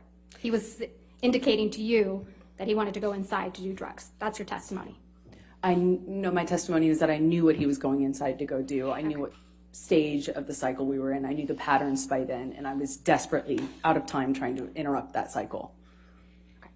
Clearly, he just wanted to go in there and see his daughter. But she didn't want him to go because, again, attention, she always wanted the attention only on herself and not on anyone else apart from herself, which is disgusting.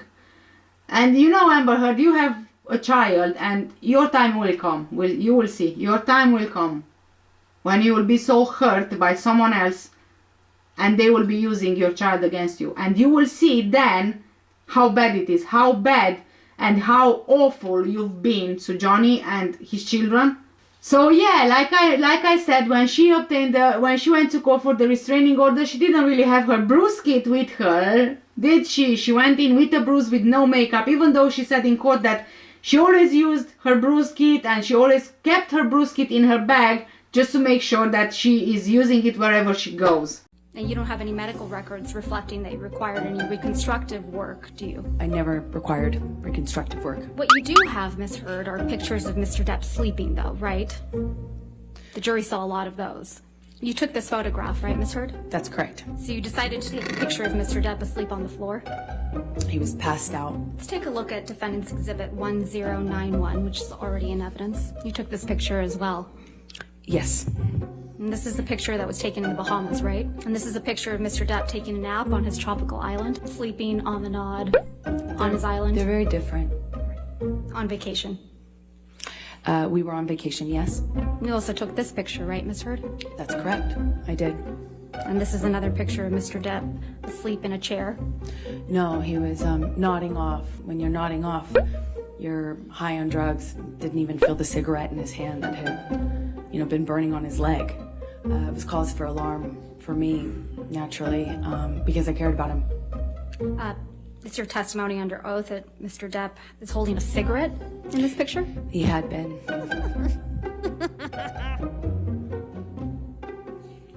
You seem to really like taking pictures of Mr. Depp while he's sleeping, don't you? You took this picture of Mr. Depp as well, didn't you? I did.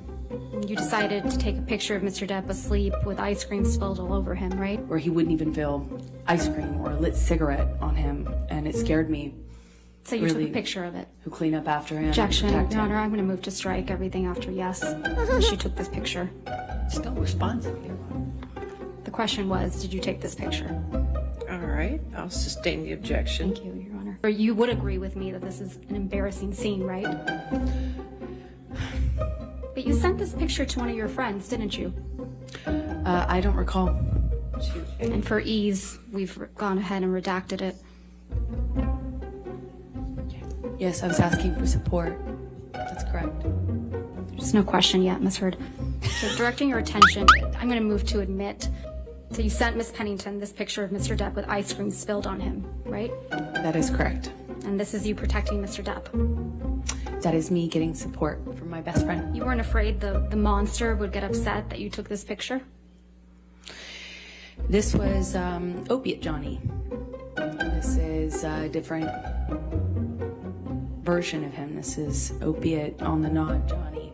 And you weren't afraid that Opiate Johnny, or the monster as you called him, would get upset that you sent this picture to your friend? Well, he's all of those things. Of course he could get upset. Of course that's scary to me, of course. But Did it stop you from sending this picture to your friend, did it? why would it? Now, the most important thing in this entire trial is that op-ed article that she wrote in the Washington Post. This is the centerpiece of the trial, if you will.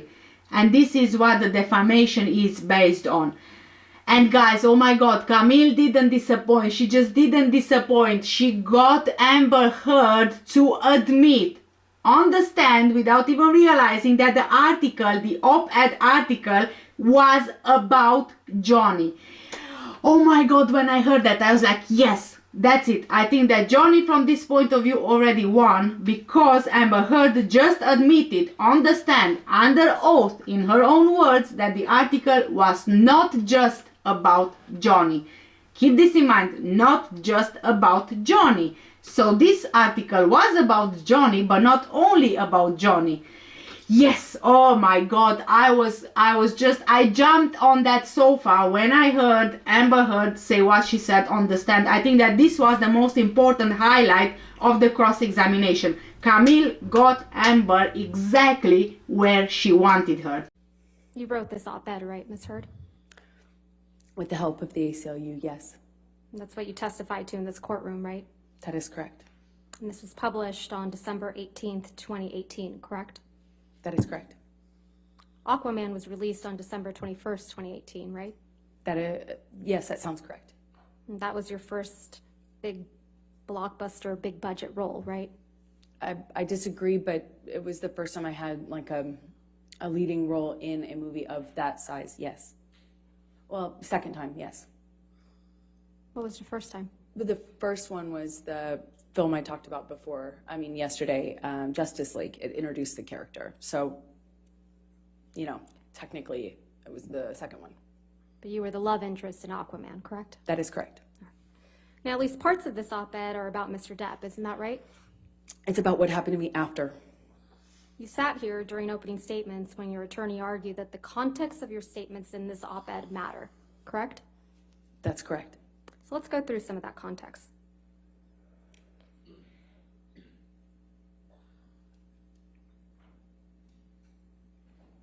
He wrote here, quote, "Friends and advisors told me I would never work again as an actress, that I would be blacklisted." That is You're correct. referring to your accusations of domestic Mr. Depp in the statement, aren't you? Can you repeat the question? I'm sorry. You're referring to your accusations of domestic against Mr. Depp in the statement, aren't you? In general, I'm referring to being associated with. And you're referring to what you claim happened after you got an ex-parte restraining order against Mr. Depp in May of 2016, right? Are you asking me if that's what I was writing about? That's what you're referring to, correct? Can you just give me the question again? I'm sorry. You're referring to what you claim happened after you got an ex-parte restraining order against Mr. Depp in May of 2016. That's correct. You also wrote, quote, "Questions arose as to whether I would be able to keep my role of Mira in the films Justice League and Aquaman." This is also referring to your accusations of domestic Mr. Depp, right? This is referring to what happened to me after I got my TRO, my restraining order. Against Mr. Depp, right? That is correct. These questions arose only after you accused Mr. Depp of domestic violence in May of 2016, allegedly, right? Yeah, from the time I got the TRO, being associated with domestic violence, that's what it's a reference to, yes. You also wrote, quote, "Imagine a powerful man as a ship like the Titanic. That ship is a huge enterprise. When it strikes an iceberg, there are a lot of people on board desperate to patch up holes, not because they believe in or care about the ship, but because their own fates depend on the enterprise."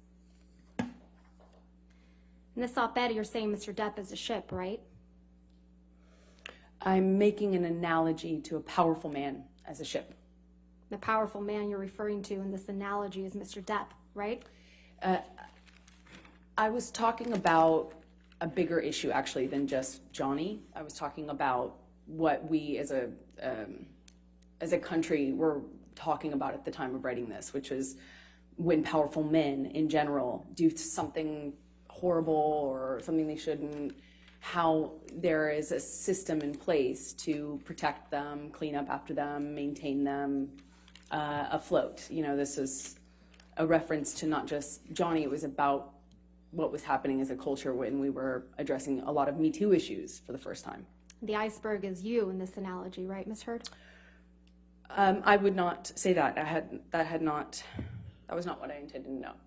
So this is another reference to your accusations against Mr. Depp. No, this is about what happened to me once I left that relationship and got a TRO and became associated with domestic. Right. But it's your testimony that this op-ed isn't about Mr. Depp, right? It's about what happened to me after. That's correct. It's about your experience after obtaining a temporary restraining order against Mr. Depp, right? That is correct, among other things. But it's not about Mr. Depp. It is not about him. Mr. Depp is making it about Mr. Depp, right? Ironically. It's kind of like that Carly Simon song, right, Ms. Heard? I don't know what you mean. Let's talk about the defamatory statements in the op-ed that you also claim are not about Mr. Depp.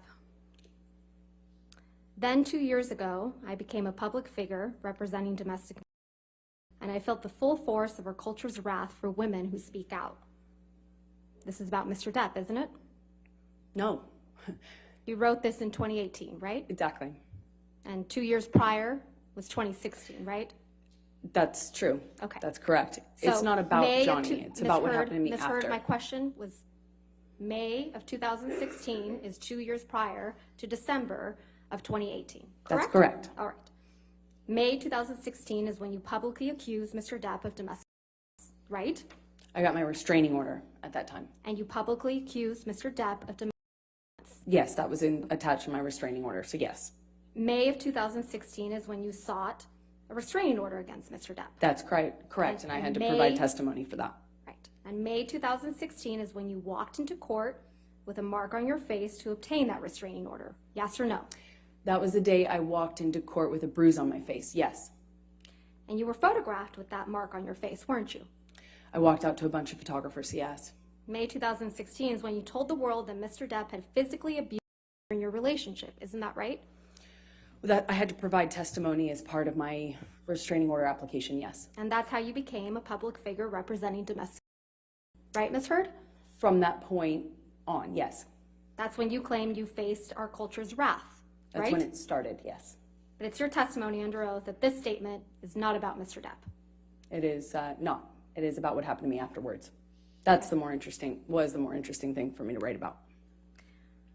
The next statement reads, I had the rare vantage point of seeing in real time how institutions protect men accused. This is also about Mr. Depp, isn't that right? Not just about him, but he is included in that, yes. He's the man you accused of abuse prior to this op-ed, isn't that right, Ms. Heard? Yes, but I wrote this op-ed in the context of many men at the time that were public figures or in this public eye being accused as well. So it was a reference in general to a larger phenomenon, not just Johnny. Not just Johnny. Not just Johnny. Okay. And then you write, I spoke up against sexual violence and faced our culture's wrath. This one's also about Mr. Depp. I did not write that. Well, you've accused Mr. Depp of sexual violence in this very courtroom, haven't you? Yes, but I was intending to keep that private when this was published. I had not publicly ever accused him of that. I'm going to move to strike everything after the word yes. No, I'll overrule the objection. Go ahead. You may not have written this title, but you published it, didn't you? I did not publish a title. I retweeted the article that included the title in it because that was the article. Let's pull up, please, Plaintiff's Exhibit 3, which is already in evidence. This is a tweet from your Twitter account on December 19th, 2018, correct? That is correct. Your Honor, oh, it's already in evidence? It is in evidence. Thank you. So on December 19th, 2018, you tweeted, quote, today I published this op-ed in the Washington Post. Did I read that right? That is correct. And the tweet includes a link to the op-ed we were just looking at, correct? That's correct. And you can see that the title of the op-ed in your tweet is, quote, opinion, Amber Heard. I spoke up against, right? Yes, you don't get to change the title of an article you're retweeting. And that's the title that you put on your Twitter, correct? I did not put it on my Twitter, no. You linked it to your tweet. I retweeted the article. You published it. I retweeted a link to an article that I wrote. And you published it on your Twitter account. All right. I retweeted it. You testified yesterday that you didn't have any control over the title, and just now, of the op-ed when you retweeted it. Is that correct? That is correct. This wasn't a retweet, though, right? A tweet? Perhaps not retweet. I'm not quite sure. It was I guess a tweet. It was a tweet. I misspoke. Excuse me. Tweet, not retweet. You included a link to the electronic copy of the op-ed in your tweet, right? That's what I was trying to say earlier, and I might have misspoke. It's like I'm trying to attach it. Right. So you included a link, right? Yes, to the that's op-ed. correct. Okay. That's correct. So you must have seen the title of the electronic version of the op-ed before you tweeted it, right? I may have. I just didn't notice it. Not very careful about what you publish, are you, Ms. Heard? I just didn't notice the title. You didn't need to include the link to the electronic version of the op-ed in your tweet, did you? How else would I have linked it? Well, you didn't need to include the link to tell the world that today you had published this op-ed in the Washington Post about women who are challenging their rage and about violence and equality into political strength despite the price of coming forward, right? I couldn't attach it with a paper clip. No, but you didn't need to attach it at all to tell the world Oh, I that see you what you're had saying. published an op-ed. No, the goal was to tweet about it and to provide a link so that people could read it. The op-ed is in your name, right? That's correct. So if you had noticed the title of the electronic version of the op-ed before you included it in your tweet, you could have asked the Washington Post to change it. Isn't that right? No, that's not. But you didn't do that, right? You never asked the Washington Post to change the title. I didn't notice it, and I didn't ask them, nor do I think I needed to. At the bottom, do you see that there's another tweet from December 19th, 2018? Yes, I do. And in this one, it reads, I am honored to announce my role as an ACLU ambassador on women's rights. Did I read that right? That's correct. So you announced your ACLU ambassadorship the same day you posted the op-ed on your Twitter. I think that was always the plan, is to attach the article with the announcement that I was an ambassador. And also, of course, that Amber Heard, she's saying that all of these negative articles against her, even now to this date, are smear campaigns staged by Johnny Depp's PR. That's ironic, right?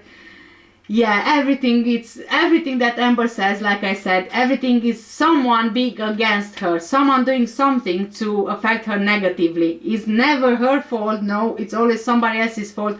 She never takes accountability for any action. She never admits to any wrongdoing on her part. It's always someone else or something else that's working against her. Like the smear campaign staged by Johnny Depp's PR team.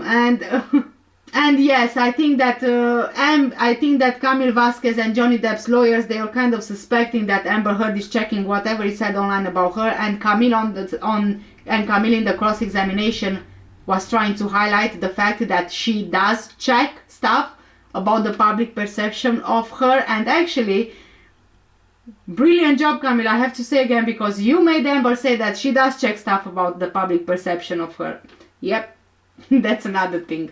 And now we've seen over time on YouTube, on TikTok, and on so many other platforms about the 2016 divorce deposition and Amber and her demeanor and her behavior. Now there was an instance that was played in court in this trial during cross-examination from the 2016 divorce deposition about Amber and how she was talking about trying to inform Johnny Depp of her filing for divorce before everything gets into the media and before he finds out from somewhere online about the divorce, but she wanted him to find out from her before finding out from other online sources. And she slipped in her 2016 divorce deposition. She slipped about TMZ being alerted about their divorce, and this is what Camille was trying to get. Yes, girl, go get it, because she got it. She showed to the jury that Amber Heard slipped about TMZ being alerted about their divorce. And again, nobody else knew about their divorce apart from her and her lawyers. But of course that Amber Heard, she was trying to point out to her lawyers at the time because they had the information. So if they had the information and she didn't leak this to the media, then they must have, right? Yeah. Did you send a text message to Jerry Judge on May 24, 2016, telling Jerry Judge, quote, I'm desperately trying to reach Johnny. It's extremely important. Please tell him. I remember sending the text message that is in front of me right now to Jerry, and I remember sending this because I wanted to tell Johnny or have him told by Jerry or someone who knew him or was close to him. Basically, I didn't want him to find out online that I had or was about to file or I had already filed for divorce. I wanted him to know verbally. So I was trying to reach him through a third party to tell him. When I say reach, I'm specifically saying I would like him to know information coming from me or coming from Jerry, from me, so that he finds out about the divorce filing or my intention to do so from some other source other than TMZ, which was alerted. You slipped up there, didn't you, Miss Heard? You let it slip out that TMZ had been alerted to your filing of the domestic violence restraining order, didn't you? I disagree. That's not what I'm talking about. TMZ is the same outlet that you released the video of Mr. Depp attacking the kitchen cabinets the day before this deposition was taken, wasn't it? I didn't do that. I don't know how to do TMZ owns that. the copyright to that video now, doesn't it? I have no idea what TMZ owns. Did they pay you for that? I never got paid for it because I had nothing to do with that. So TMZ was just lucky in getting the inside scoop to your divorce from Mr. Depp, huh?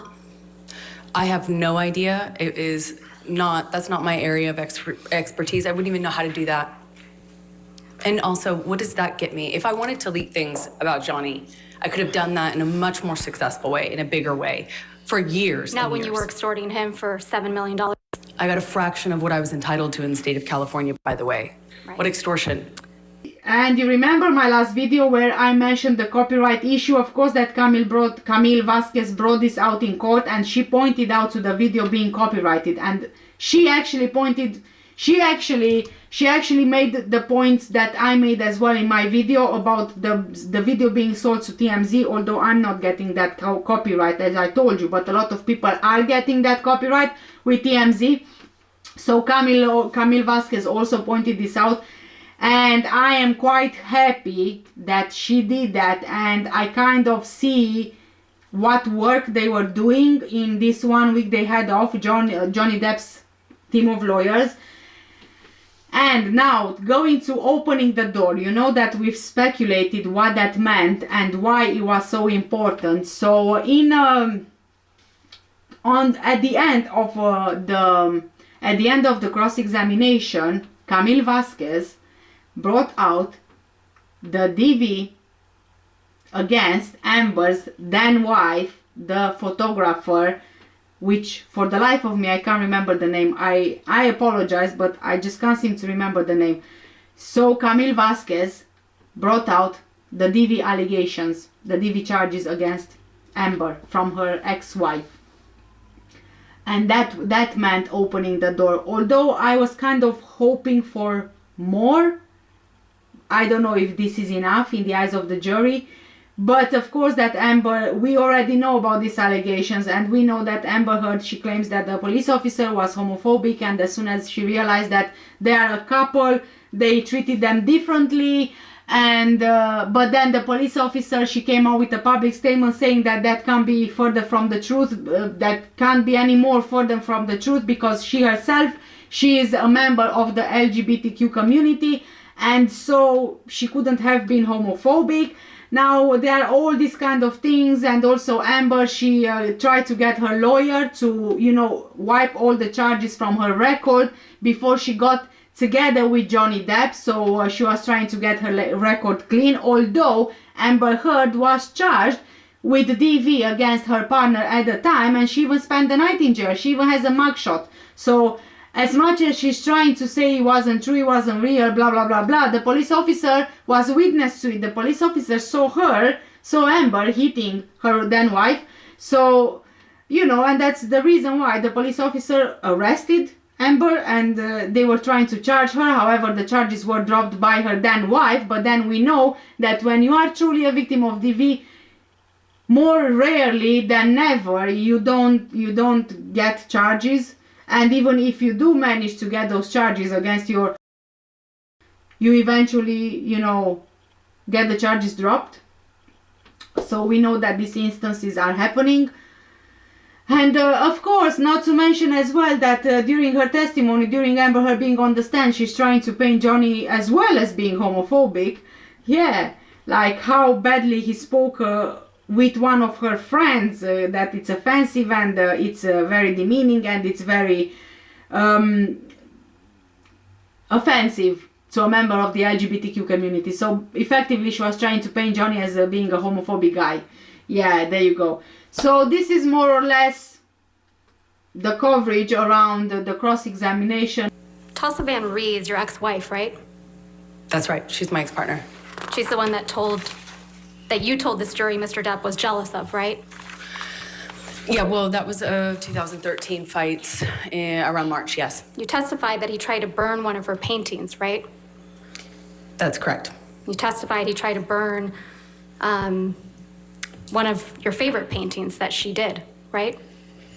I don't know if it was one of my favorites. You committed domestic violence against Miss Van Ree during your relationship, didn't you? No, I did not. You assaulted her at a Seattle airport in 2009, didn't you? No, I did not. And people saw that. That's not true. And it was covered in the press. Isn't that true? It was planted in the press by Johnny's team 2 days after I got the TRO. Not Can we coincidentally. please? The headline says Amber Heard Objection, allegedly Your Honor. struck. Objection, Your Honor. I think Your Honor ruled she can't say that. If you want to approach again. If I may start over. Amber Heard allegedly struck her ex-girlfriend Tassa Van Ree at the airport in 2009. Did I read that right? Yes, this is another example of the smear campaign. So Mr. Depp is not the only domestic partner you've assaulted, is he, Miss Heard? I've never assaulted Mr. Depp or anyone else that I've been romantically linked to, ever. No further questions, Your Honor. I am hoping that this was enough to kind of steer the jury away from seeing Amber as a victim. I don't know if they have seen her as a victim before now, but I am truly hoping that they get to see her for who she truly is. I am not sure. I have no idea who the members of the jury are. Are they, you know, older? Are they younger? Are they female? Are they male? Or what's the mix around that? Are any of them victims of DV? Have any of them been, you know, subjected to violence at the hand of a partner, or, you know, even a parent or whatever? I have no idea what was the criteria and how they chose the jury. So yeah, it will be interesting to see, but I think that regardless, even if it goes one way or another, even if Johnny Depp, let's say, wins this defamation trial, I think that his career will be affected anyway. Even if Amber Heard wins this trial, which I hope she won't, her career will be badly affected by this. So even if the judge doesn't agree with either one of them two, their career will be deeply affected by this. Their life will be affected by it. Nothing will ever be the same after this trial. The only thing that I think would be a change is maybe bringing more awareness to male victims of DV and how and why they are so scared to come forward.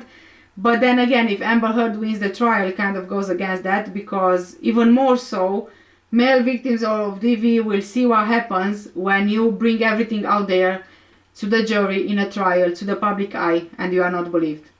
So yeah, it kind of, you know, it will go one way or another, but either way it goes, it won't be, nothing positive in the long term, I think, will come out of it. Anyway, please guys, let me know what do you think in the comment section down below. Thank you so much for watching today's video. Please don't forget to give this video a like. It really supports me and my channel out, and how the videos are, you know, spread on the platform. And also, if you haven't subscribed, please consider subscribing by hitting the subscribe button, and don't forget to turn your notification bells on so you are notified about any new videos I upload. And also guys, if you are interested, I do have a Patreon account, and this is 18+, where we talk about everything we can't on YouTube for obvious reasons, which is driving me insane. But we do have a Patreon, and over there we talk about, you know, 18+ stuff. We have crime scene photos and all this kind of things, sometimes behind the scenes photos of how I do my videos. There are 3 different tiers available, so you can go ahead and check it out. The link will be on your screen and also in the description down below. I also have a playlist with the coverage of Johnny Depp and Amber Heard's trial, so that will be also in the description and linked somewhere, wherever. Anyway guys, thank you so much for watching. Please take care and stay safe, and I shall see you in my next one. Bye!